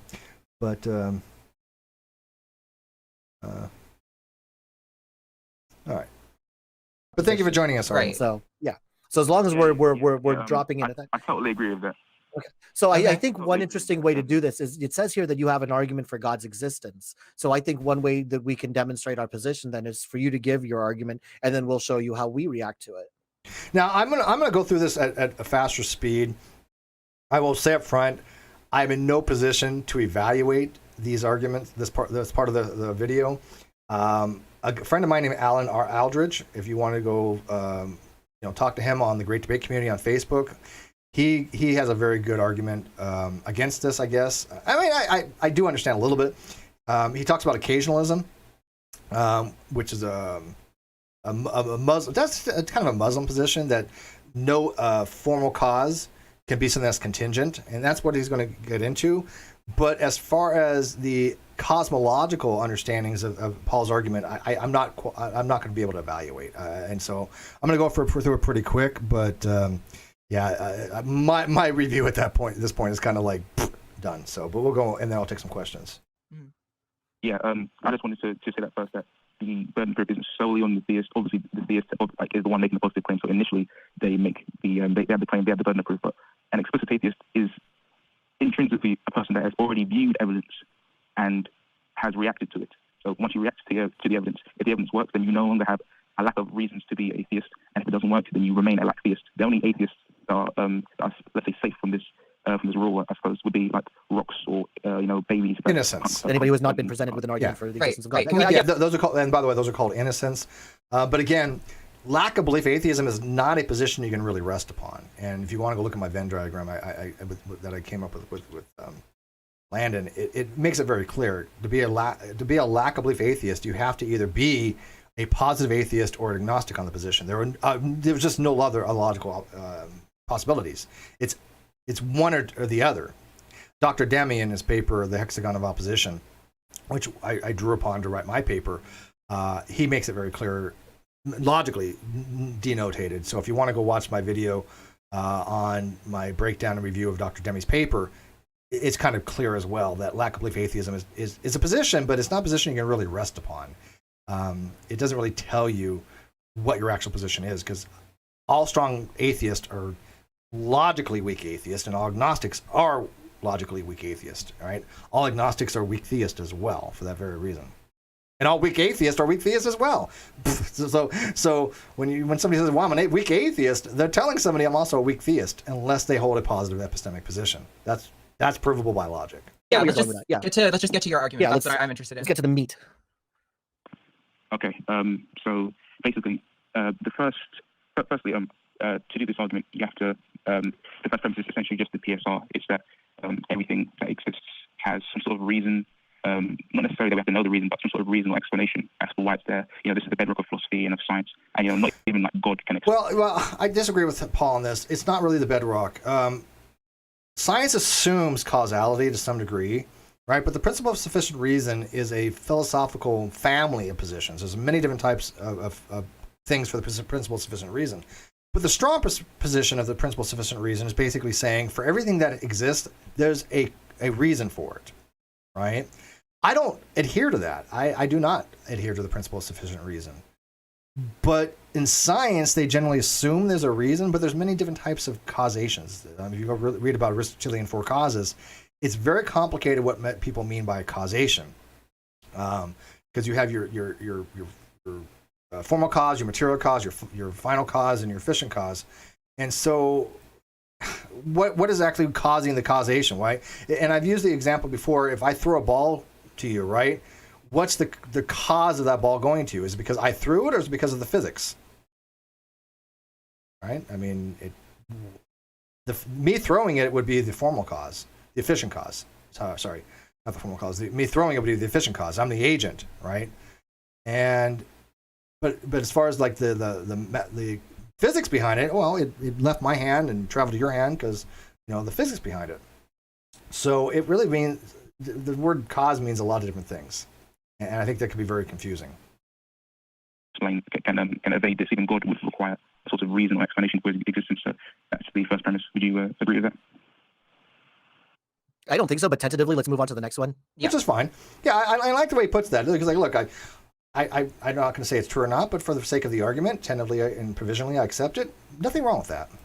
Okay. Well, the second premise, more or less, I'm doing these premises off the top of my head, so it would be that basically that reality as a whole, not merely just this universe, but the entirety of reality exists and is either necessary. In other words, it explains itself. It explains its own existence, or it's dependent on something else, or in other words, contingent. Yeah, and so he's trying to say that the universe is either necessary or contingent. And if it's necessary, then it must exist. And by the way, necessary things don't need an explanation. They exist because there's no possibility of them failing to exist. So they don't have any reason other than they cannot fail to exist. And so when I have and there's different types of necessity. There's like logical necessities, there's modal necessities. But when I say something along the lines of a metaphysical necessity, that means that something must exist in all possible worlds. If I say it's a logical necessity, like A equals A, that identity, that must be true in all possible worlds. It cannot fail to be the case. So I don't have to give any reasons why A equals A other than it just cannot be any other way. It cannot fail to be that. So it's called a logical necessity. The universe, I don't know anybody who thinks the universe is a logical, or a metaphysical necessity.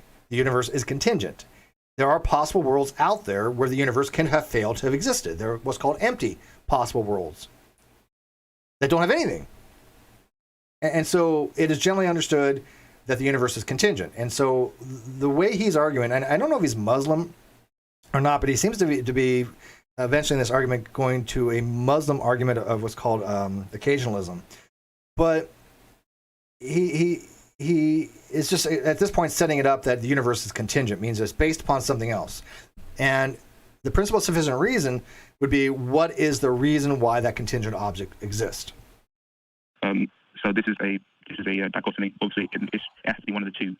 The problem is the universe, reality can't be necessary because there are many different ways that reality could have been. For example, there are, right. Exactly. The most accepted version of the way people view reality. We look at the Big Bang models. Right. So he's just saying there's the universe could have been different constants. A fine-tuning argument, right? It even says, look, there's other universes that might have different, values for the speed of light and for the Planck constant and values of physical constants, natural units. So we know the universe could have been different, right? There's nothing that says the universe has to be the way it is, because in a different possible world, it could have been, different. Now, somebody could argue there might be nomological reasons, which are dealing with the physical laws, that the universe has to be the way it is. But obviously, that only goes so far because you and I are contingent, right? We're not necessary beings. We don't exist in all possible worlds. So it just kind of follows the universe is contingent. And so he's just setting it up that the universe cannot be necessary because it can exist differently in different possible worlds. And he's absolutely right on that. Multiple models that follow the laws that we have in science from different physicists. So there are clearly multiple ways that the universe could have been. And since there are multiple ways that the universe could have been, which is at least a possible reality, then you have, in order to say it's necessary, you run into the problem of the fact that it could have been different. And necessary things could have never been different. They are their own explanation, and they are the way that they are, and they couldn't have been any other way. Right. And by the way, there's what's called counterfactuals or subjunctive cases. A counterfactual is these possible worlds are counterfactuals, meaning that if this wasn't the case, and then this could have been the case, right? So in some other possible world, I could have been named Mike or something, right? Because it's possible, right? There's no logical necessity why my name couldn't be Mike. Now, again, there's something called rigid designators when it comes to cryptic arguments that certain formal names are necessary, but that's not going to get into that. But there, anything that is contingent means that in some possible world it may or may not exist, right? So that's where he's coming from. Okay, so let's take a pause here. Let's take a pause here. Arden, looked like you had something to say, and if you don't, I do. I was just gonna say, so you're essentially saying, why is there something rather than nothing? No, and that's not what he is actually saying, Arden. What he's saying is that the universe cannot be a necessary thing. It has to be contingent. There has to be a reason why the universe exists according to the PSR, because the universe isn't necessary. When I said earlier, necessary things have to exist. Therefore, they have no reason behind the fact that they exist other than they're necessary. Right? There's no reason why A equals A other than it's a metaphysical or some logical necessity that must be true in all possible world theories. It's called possible world semantics. It has nothing to do with why there's something that exists that as opposed to nothing. That's a completely different other question. And by the way, there's no real logical reason why something can't come from nothing, right? I mean, this ex nihilo position that most people have is more of intuitive, but there's no philosophical reason why something can't come from nothing. Because we don't know, first, what the properties are of nothing. We have no idea. There's nothing prohibiting something from coming from nothing. There's nothing prohibiting something from having actualization to from actualized potential to actual, We have no idea, right? So we can't say there's a law about something for nothing because we don't know what nothing is. It's an unknown. Now, we don't even know if nothing can exist. And there's huge philosophical arguments as to, can nothing exist? Can there be a possible world that there's nothing? I think there is a possible world where there's nothing, but as far as nomologically speaking, can there be nothing? What would it mean to have nothingness? I don't know.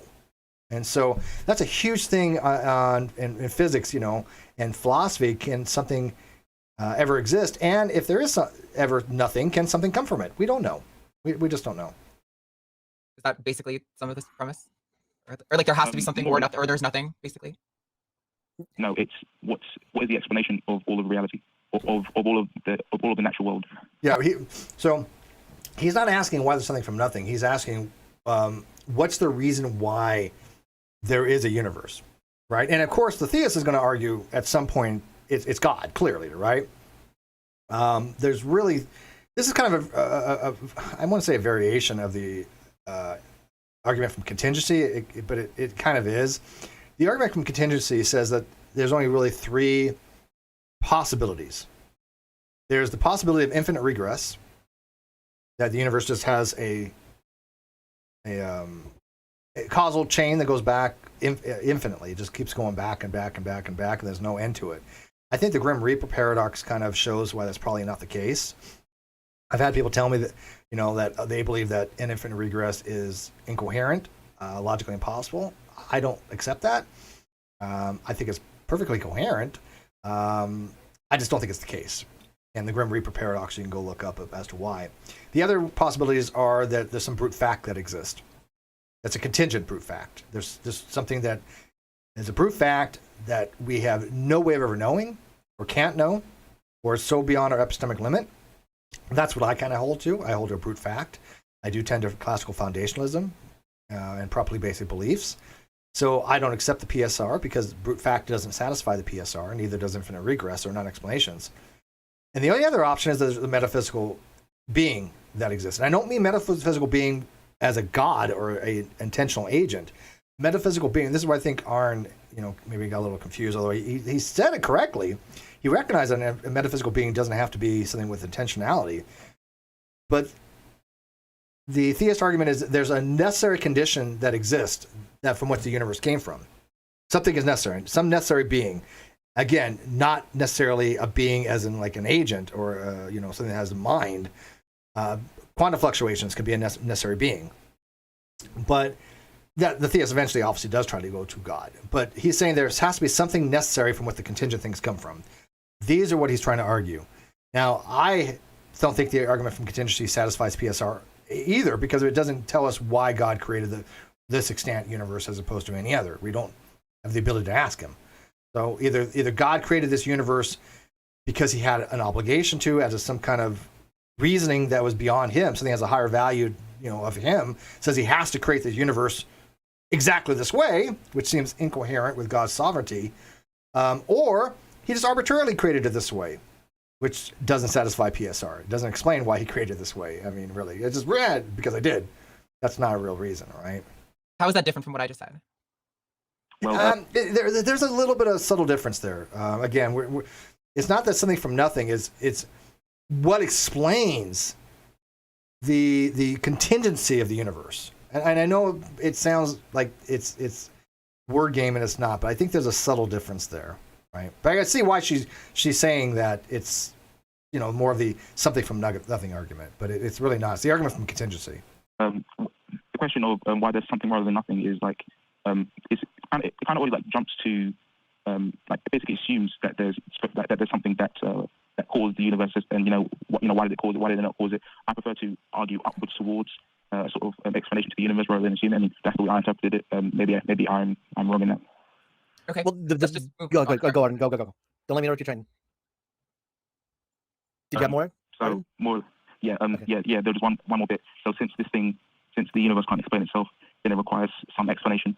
And more or less, you just describe that explanation as a god based on the fact that it's not dependent upon the universe. So Okay. So here's the problem. okay. Puck points out, and he's right on this. That is the problem. But unfortunately, Puck doesn't explain why that's the problem, and I wouldn't expect probably anybody to be able to explain why this is the problem in general. Again, Alan explains it very well in the Great Debate Community why this is the problem. This is a very technical argument that I'm not going to even try to explain because I don't know Muslim theology. But the way I understand it, this is the flaw in this particular argument, is that this is set up for what's called occasionalism, which is a philosophical position that something that's contingent cannot be a sufficient cause. And therefore, it has to come from God. That's the theistic version of this type of position called occasionalism. I don't understand it well enough to give you more than that on it, and I apologize for that.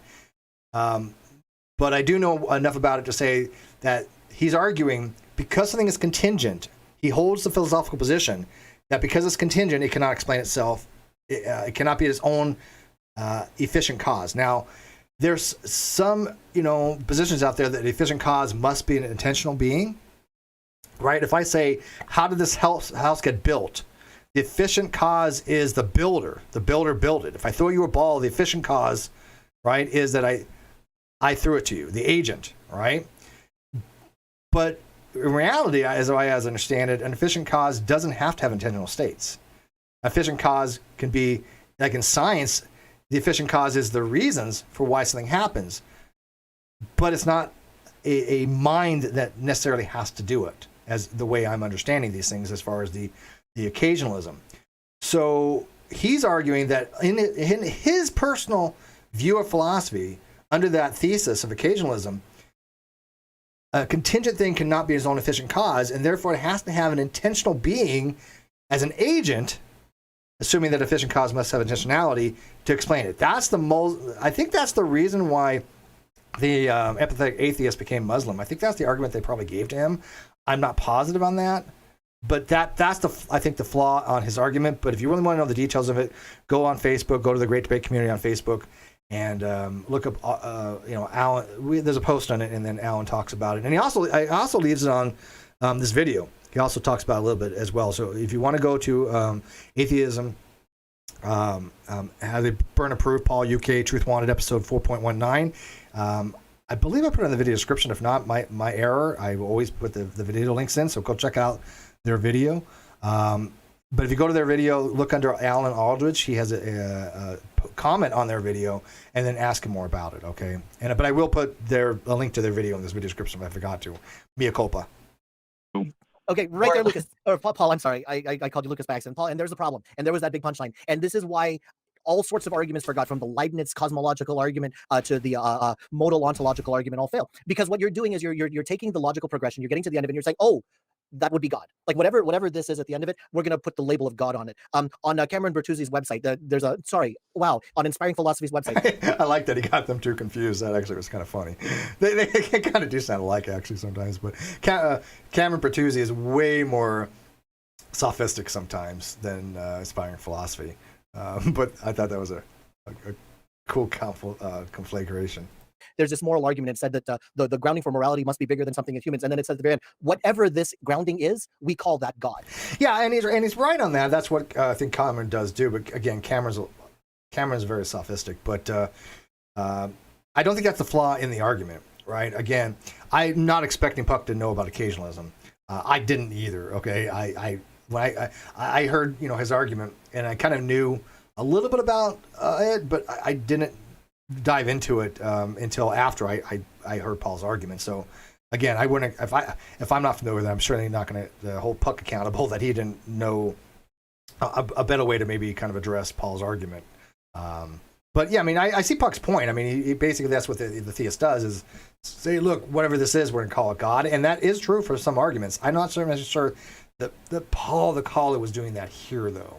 So what it's sounding like is you're taking these definitions and these logical regressions, and then you're saying, okay, fine, God, without any sort of way to demonstrate that this God actually has the characteristics that you were trying to assign him. Shall I explain why it does? It hasn't happened in years, but go ahead and try. Well, considering the entirety of reality will be based upon this thing, the entirety of the natural world, at least, so nature, so just like the universe or maybe multiverse as well. Since we are kind of talking about things that we haven't really searched and gotten to, we can say at the very least that this thing would not rely on time, space, matter, or... No. We can't say that. We cannot say something like, we don't know anything about this, therefore we can go ahead and make some assumptions about it. Yeah, this where actually the argument gets a little more complicated, even more, because as Alan points out, the universe is basically held as what's called a four-dimensional manifold. And so when we're talking about something that's encapsulated in itself on a manifold, what it means to be outside space and time, it makes kind of incoherent sense. It does in some ways when we're talking about multiverse theory, because there's multi-time, but this is where I'm just going to be like, I don't understand Paul's argument enough to even evaluate it. So I'm going to say that, look, I don't accept Paul's argument as far as the spatio-temporal relationships of God to the universe, because I don't know enough about it to really evaluate it. Is that fair? You either don't know anything about it, or you do know something about it. And if you do know something about it, it's going to require some sort of demonstration. We're not just going to take it as, well, it must have these properties. Actually demonstrate that there is something that has these properties, and then we'll talk. Yeah, I understand. Yeah, that wasn't exactly what I said. I said we haven't gone. Basically, what I meant was we haven't quite gone beyond our observable universe. Okay. And so I don't know why it would have to be beyond the observable universe. If God exists, then wouldn't he be omnipresent? So since we haven't done that, forgive me, we got to start taking this one question at a time, because otherwise it's going to go into rabbit holes. But if we haven't even done that, why would we put any more coats on that particular coat rack? Like, let's get this first, because you're talking to a pragmatist here who, I don't want to build the next level of the house until this level is nicely built. We got the foundation for this, then we can start building on the next level. Okay, because what's the next level after this? Well, if this God is real, then it must be Christianity, and if it's Christianity, then it must be Calvinism, and then you're going to start building these layers and layers and layers when you haven't even gotten that foundation. Demonstrate that the God that you're thinking about has the properties that you say it does. Okay, yeah, I was in the middle of doing that. At the very least, we can say that reality contains the universe, and the universe is time, space, matter, and energy. Yeah, I mean, again, there's a little looseness with these terms. Reality and the universe are synonymous to me when it comes to philosophy. When I say, the state of affairs of reality, I mean the state of affairs of the universe, and the universe, not just like, I'm not talking about the universe as in the cosmological sense, the universe as in all possible worlds, right? So the term universe, I think, has a little bit nuanced usages. And so when I'm talking about possible world theory and I say the universe, I'm talking about the containment of all possible worlds, right? Okay, do you see that you're not actually, we're asking a very specific question here. This thing that you're talking about that is the foundation of your belief, or whatever you're putting God on, demonstrate that actually has the qualities that you are saying it has, not just through logical argumentation, but actually demonstrating that what you think is doing it is doing it. Yeah, I think there's a little bit of a straw man. It has nothing to do with the properties of God. I mean, he's not saying that God has this particular properties. And so I don't know why you would be asking him to arguing at that.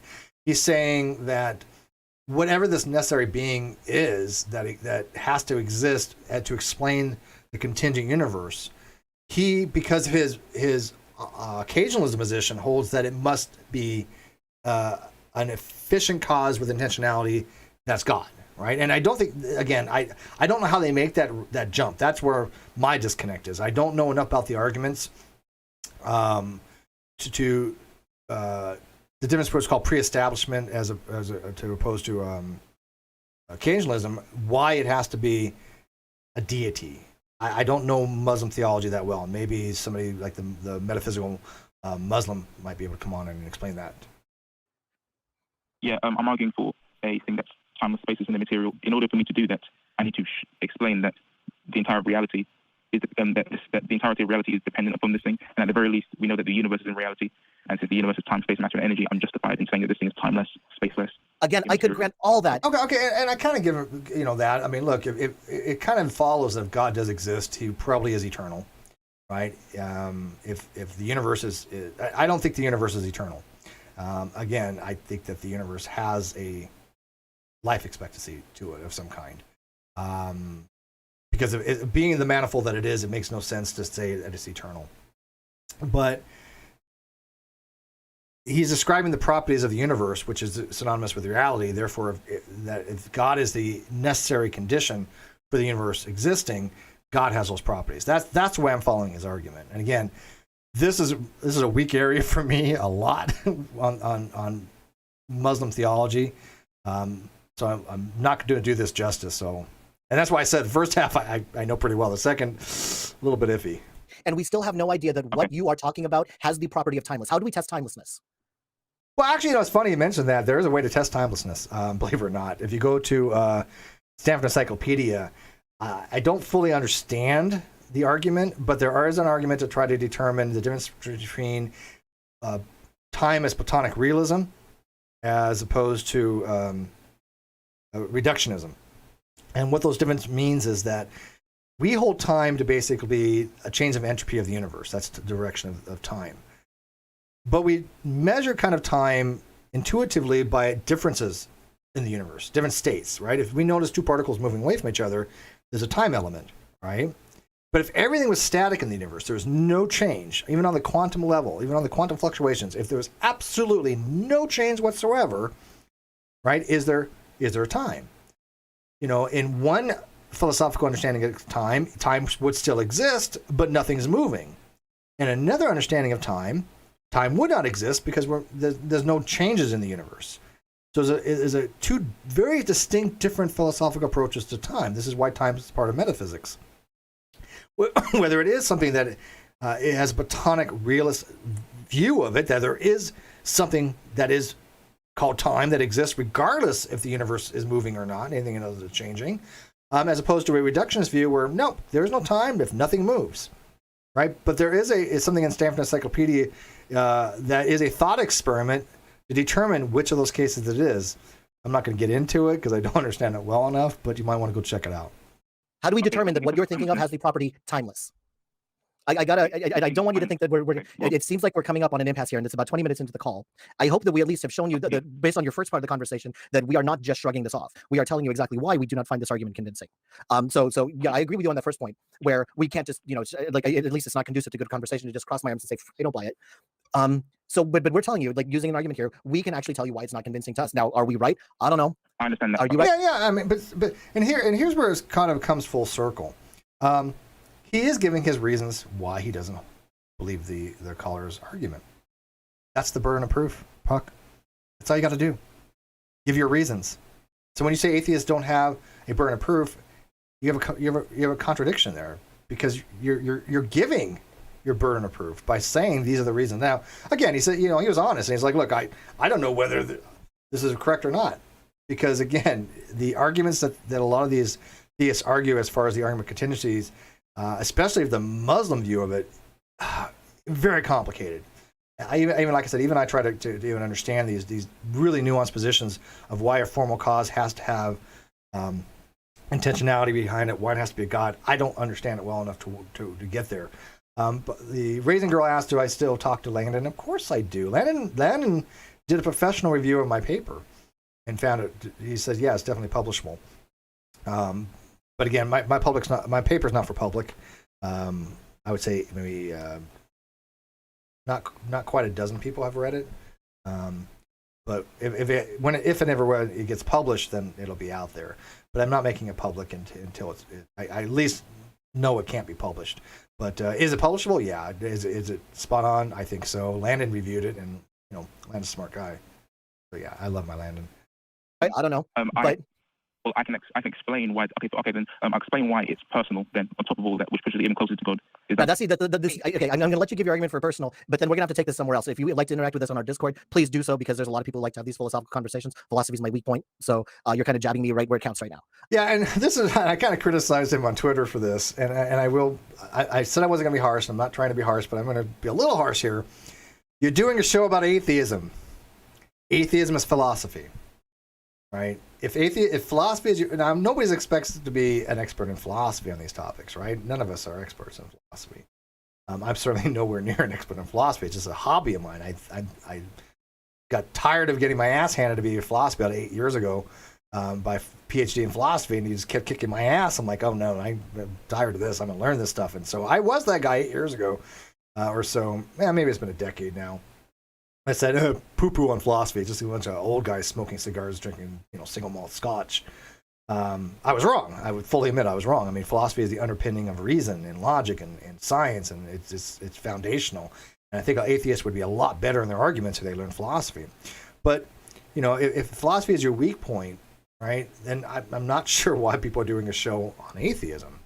It's like saying math is my weak point, but I'm going to do a show on math.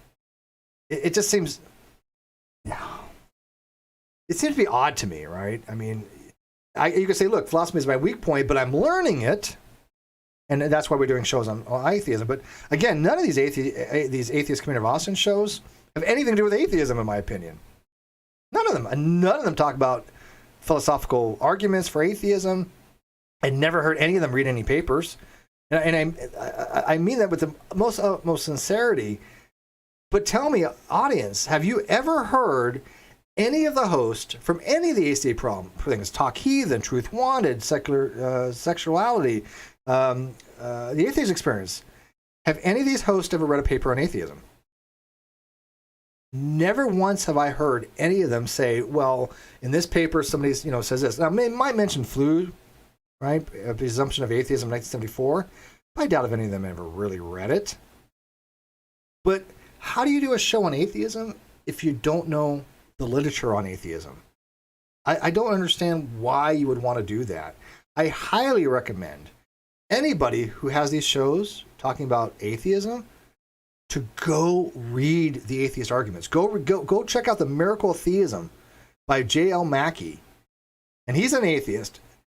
He breaks down these arguments to the point of myopic detail, way beyond the average person is going to want to get into, right? But he shows this is what the theist argument is, and this is the atheist response to it. The ontological, cosmological, all of them, right? Great book. I didn't finish it. I read parts at a time because it's very detailed. But go out and read some of these other papers. Go read, Burgess Jackson, P.K. Moser, Armstrong, Sosa, Draper, Oppie, McCormick. All these people have great papers talking about these topics. But I've never met a single solitary atheist that does these shows that have read any of them. And I just don't understand why. Positively Godless. Yeah. Man, that's been a day. You're still alive. That's good. But I went through changes. This last year has been rough, man. but good to see you, man. Dr. Cross, hi. Hey, good to see you too. Yeah. But give this, and then we'll give it why, and then we're gonna have to call it a night because we do have other calls we need to get to. Okay, why is this God personal? If I was to, considering the fact that this thing would be necessary because it grounds all contingent reality. If it wasn't necessary, then the universe would be eternal. But yeah, and that's not true. Again, I don't know. You don't have to accept the universe eternal, right? And first of all, you don't have to accept that something's necessary unless you are trying to somehow say, look, I do accept the strong principle of sufficient reason, because I will be honest, infinite regress and brute fact don't satisfy PSR. Necessary would satisfy PSR if you could explain why the thing's necessary. God, I don't think explains PSR either, because we don't know why God created this particular world. But the fact that the universe isn't eternal. How do you know the universe is right? Where are you getting this? Where are you getting this? I'm getting that the universe is not eternal. Yeah, where are you getting this? Well, because it is dependent upon something else, so it can't exactly precede that thing. So therefore, it must be limited in its past. Oh, the infinite. Okay. Well, going along with that, keep going as to why it's personal and exactly what you mean by personal. By personal, I mean it's capable of free will. It's capable of choice. The reason why that's the case is because there are two options: either this thing either this thing is conscious or it's unconscious. If it's unconscious, then the universe will be eternal. We can see that the universe isn't eternal. There's a gap in time in which this necessary thing exists and the universe does. So the only way that's possible. Yeah, and this is where the argument gets really complicated about why something has to be an agent with intentionality to have a universe, or else the universe is not eternal. And again, as Alan points out, the universe doesn't have to be eternal. And I think that's where the gotcha moment is, that these types of theist arguments get you.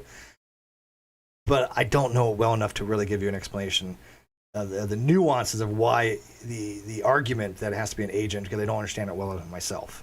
So if this thing essentially Okay. Well, Okay, Arden, you want to take this one? You just made. I don't see how you can assert that these things are linked in any way. Consciousness, lack of consciousness, like it's eternal, but it's also timeless. Like I don't know. These things. Well, they do link. Again, they do link together, and I would recommend going up and looking at what's called occasionalism and pre-establishment harmony, it's called, which are different positions in relationship to what an efficient cause is, but also, again, it gets in the Aristotelian concepts of what a cause is. So all these things do relate. In philosophy, it's not like he's way out there, right? He is running a very, very specific, very highly nuanced argument. But it's actually so highly nuanced, I don't even understand it because I don't understand Muslim theology. Because I think that's where he's coming from, if I'm not mistaken.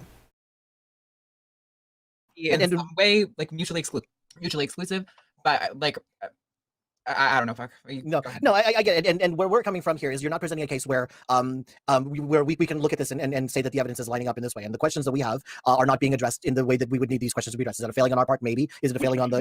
Well, it is a failing on your part, but it's a failing on my part as well. So I'm not going to hold him accountable for that. Again, these arguments are so technical that I wouldn't expect them to know about them because I certainly don't even know because I don't study Muslim theology, right? If you go read on Wiki about occasionalism, it's I don't get it. I understand. I get the position. Don't get me wrong. I do get the philosophical position. I don't understand why they hold that philosophical position. It must be the case. That's where my feeling is. Is it a failing on the case made by the prosecution? Definitely. Okay. But now the problem is if you're going to try to get me to buy into whatever this is, it's going to have to be a case that's convincing to me. And I need to be convinced in a way other than, well, it couldn't be this because of some definition. What's this telling me is that we don't have enough adequate understanding of the nature of our universe and we don't have the language to describe it. And by using the limited kind of language that we have and the limited kind of logic we have, Paul, I will absolutely continue this conversation with you in Discord. We got to move on to other things, but hopefully we've let you know that we are not just sitting here and shrugging it off. We are actually taking these arguments to heart, listening to them and engaging with them. I do have to keep this conversation going and keep the show going, but if you would please get into with us on our Discord, go in there and keep the conversation going with me. I'm Puck on there. You can find me there pretty much every day. I appreciate the call. This was our very first apologetics call for both of us, so this was a wonderful conversation. We appreciate having it with you. Oh, and we'll leave it at that. So, there you go. Like I said, the second part, somebody much more nuanced in these arguments will have to give you guys some review on that. But the first part, I hope you guys got something out of it. If you got some questions, please ask them now. I happen to like my new look. My daughter loves it, and a very special person that I love very much likes it. So that's all that matters. But if you don't, you'll get used to it. Wait till I get it. Like I said, I'm gonna get a Brazilian blowout done too. So get my hair straightened again. Then I'm gonna start. I gotta start practicing my guitar again. I haven't played in a while. I go for that full heavy metal Metallica type look. So what kind of questions you got for me before I wrap this up? Let me remind you guys, please become a member of the channel if you like these types of reviews. I have other ones that I'm pinned that I will be looking at to try to review. I have a blog that somebody wrote on my Gumballs and God argument that I tend to review, but that was just this morning. I'm thrilled when people write blogs, trying to review my stuff as well. I find that to be great. If you want to review anything of mine, please, by all means, go for it. Although the poor guy basically reviewed my blog and my essay on Gumballs and God, Better Explained, and said, yeah, the logic's right, but it's fundamentally wrong because every man knows God because of Romans 1:19 or 1:18 or whatever it is. And I'm like, that's not an argument. It is an argument, but I mean, I don't believe the Bible on that. The reason, my evidence for that is I don't know God exists. Right? You can't tell me I know God exists when I don't. That's dishonest, right? So I have reasons not to accept why I think it's a bad argument because I know myself better than anybody else, and I can tell you right now, there's a lot of things I don't know, and I mean that in the epistemological sense. One of them is I have no idea if God exists or not. I don't even believe God exists. So how the hell can I know it? Knowledge is a subset of belief. So if I don't believe God exists, I cannot know God exists. Right? That's his counter argument on his blog is that, all men know God exists. Well, clearly that's false, right? I think the Bible is wrong on that, obviously. Paul became a new hole. Thank you, Paul, for joining the channel. And like I said, please become a member of the channel. I got Patreon.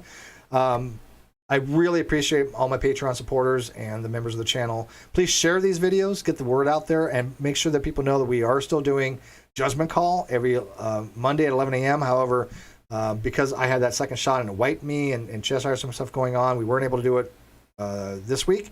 And next week I have a dental appointment, and that's the only time they could fit me in. And so we're not doing it next week either. So 2 weeks without judgment call. My apologies, but we will again get back into that. Want me to hair flip? I'll take off my glasses for the last part of it. So there you go. This is for Dr. Cross. Don't worry, she's taken, but it doesn't mean I can't flirt. But yeah, so like I said, I really appreciate all the support. It's been rough this last year, but all right, what some kind of questions you guys got? Oh, and please share. Like I said, please share these videos. Get the word out there. If you guys really, don't want to do any financial support of the channel, I get that. But just put the channel out there somewhere. I'd like to get to 17,000 subs by the end of the year. Would be nice. I was up there for a while. I kind of dropped below, but we'll see what happens after the hearing. We'll see. Maybe things may change a little bit and pick up a little bit after the non sequitur show hearing on the 28th. Helios 575 $5. Thank you, buddy. He says, my only question is, does John Silverhand and or Samaria mean anything to you? And have you played with experimental technology as of late? Samaria, isn't that from Lord of the Rings? I don't know John Silverhand unless it's a porn star. Experimental technology, none that I'm aware of. So I would have to say no to all that. Samaria, what is Samara? Is that anime? Where's Cheshire when you need her? So Wolfgang says, been loving these philosophical streams. The drama stuff got old really fast. Yeah, well, this show was never about drama. I respond to a lot of things. Last year, because a lot of people were just being so dishonest, so manipulative, so evil, morally reprehensible people. And I responded to that. I don't consider that drama. Other people do. It's a difference in uses of the term drama. When people are saying shitty things about people and lying, then yeah, I will make responses to that. I'm trying to, again, get out of a lot of that stuff because other people do a far more effective job to pointing out, the dishonesty of people. And the people that I avoid doing that on, they've gone after people I love personally. And because of that, I just don't want to even get myself involved with it again because, they know they can't get to me, right? So they go after people I love and care about. And I'm not into that. I don't want that. Cyberpunk 2077, I haven't started playing it, Paul. I haven't played it yet. One of these days. Latex counts as technology. Oh yes. I did teach myself basics of latex over 3 days. I started off with TextWorks. I'm now using Text Studio, but I like some things about each one. It's very reminiscent of C programming. What I found is actually Turing complete. It's actually a complete programming language, believe it or not. But I actually really do like latex. I will be probably writing in that. I did, for example, convert my Gumballs and God essay into latex in PDF form, and I put it at the very bottom of the essay. So if you want to download it, you can and send it out. But I really wish every atheist would go read my Gumballs and God essay, right? Especially the atheist from Atheist Experience and that side of the fence, because it really explains the philosophical understandings of these things. Now, look, I'm not saying the ACA has to accept those things, right? It's never been my argument. My argument is if you're a member of the ACA and you don't understand how it generally is understood in philosophy, then you're doing nobody a service by talking about the topics, because you're doing indoctrination at that point, right? I hold the ACA is and I'm sorry to say it, as almost like a religion. They're very cult-like. I'm not saying Arden or Puck is. I'm not saying that at all. What I'm saying is that generally a lot of people that are the lay adherents to the Atheist Community of Austin, who I used to have a lot of respect for. Look, I used to respect Dillahunty too. I don't any longer because I know he could be dishonest, but I used to respect him. But a lot of the adherents treat it just like a religion. They just throw things out there and they parrot and they just say, look, this is the case because the American atheists say this in their prescriptive language. They don't know the reasons. They don't know the rhyme. They don't understand Atheism philosophy, which is just dogmatic. It's dogmatism, just like any other religion. And I see what happens is a lot of these atheists used to be very strong theists, very dogmatic Christians, evangelicals, and then they lose their faith and they pick up the ACA type approach and they do the exact same thing, only as an atheist. And they need to stop that. Just because you can become an atheist doesn't mean also you're a critical thinker. But I see a lot of these things in the ACA that I find in religion. Lay clergy, for example, like, the hosts seem to be doing this for free, right? I mean, I'm sorry, but you do a show with and you're getting money coming in, you should get some of a piece of that, right?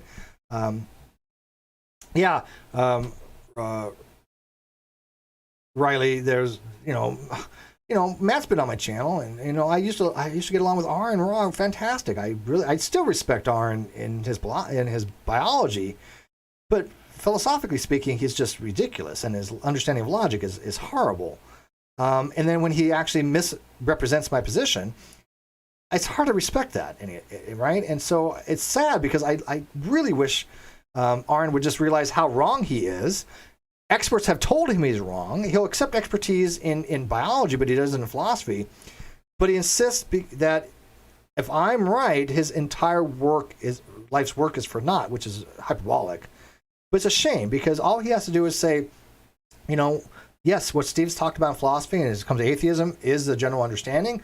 We don't have it that way. We understand it this way, but they won't do that. You never see American atheists go, atheism is only one thing, a lack of belief, as we understand it, right? As we put it out.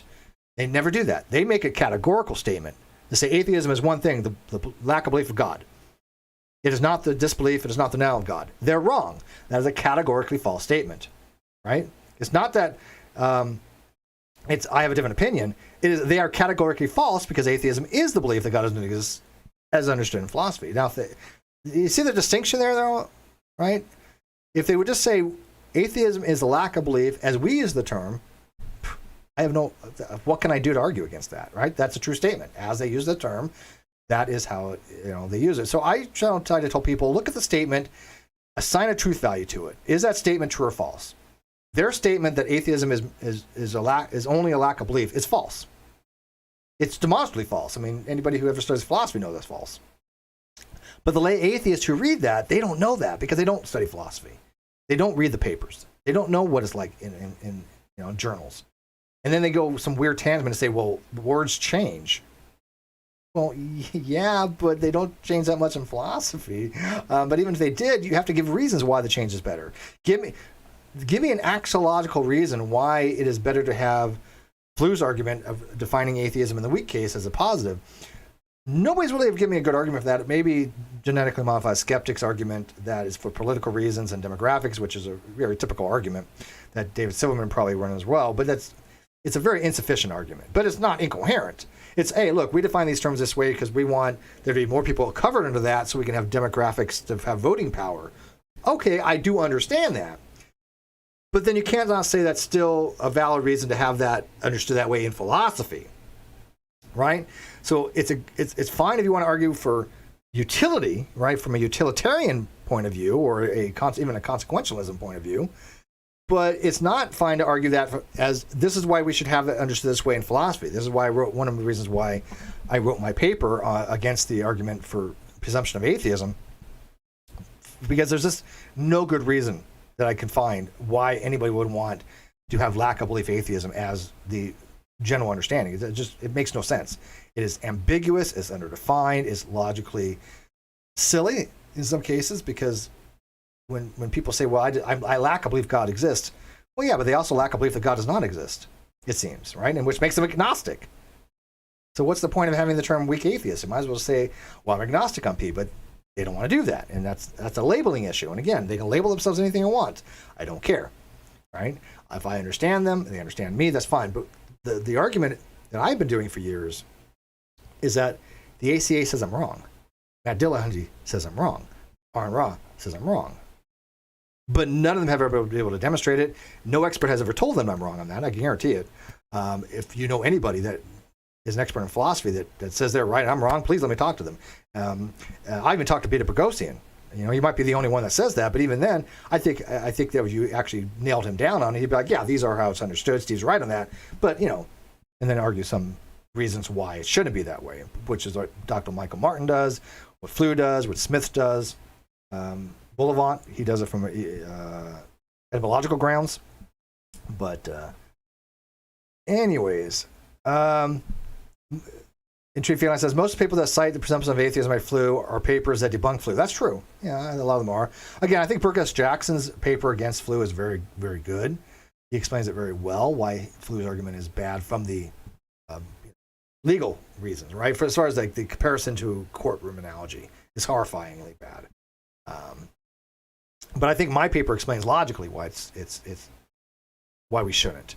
And by the way, the Intrigue Feline, I do want to really thank you for proofreading my paper. She caught all those little, logical mistakes where I said true rather than false and things of that nature, which makes a huge difference in the paper, right? Because you got to have a logical argument that makes sense. But I'm thrilled to death that she understood the paper, the argument, to notice where true should be false, right? That if she can, and I don't mean this weirdly, but if she can understand it, it means that other people can understand it, right? And I don't mean that as a look, the Intrigue Feline understood it, therefore anybody else can. No, what it means is that, look, at least one person understood this, therefore my paper, other people should be able to understand. And I know Dave from Answers and Reasons read it, and he's working on his PhD in philosophy. He understood it. He said the logic is tight. So, all right. So any other questions before we wrap this up? I kind of went over 5 minutes that I wanted to. I wanted to keep these things down to 2 hours.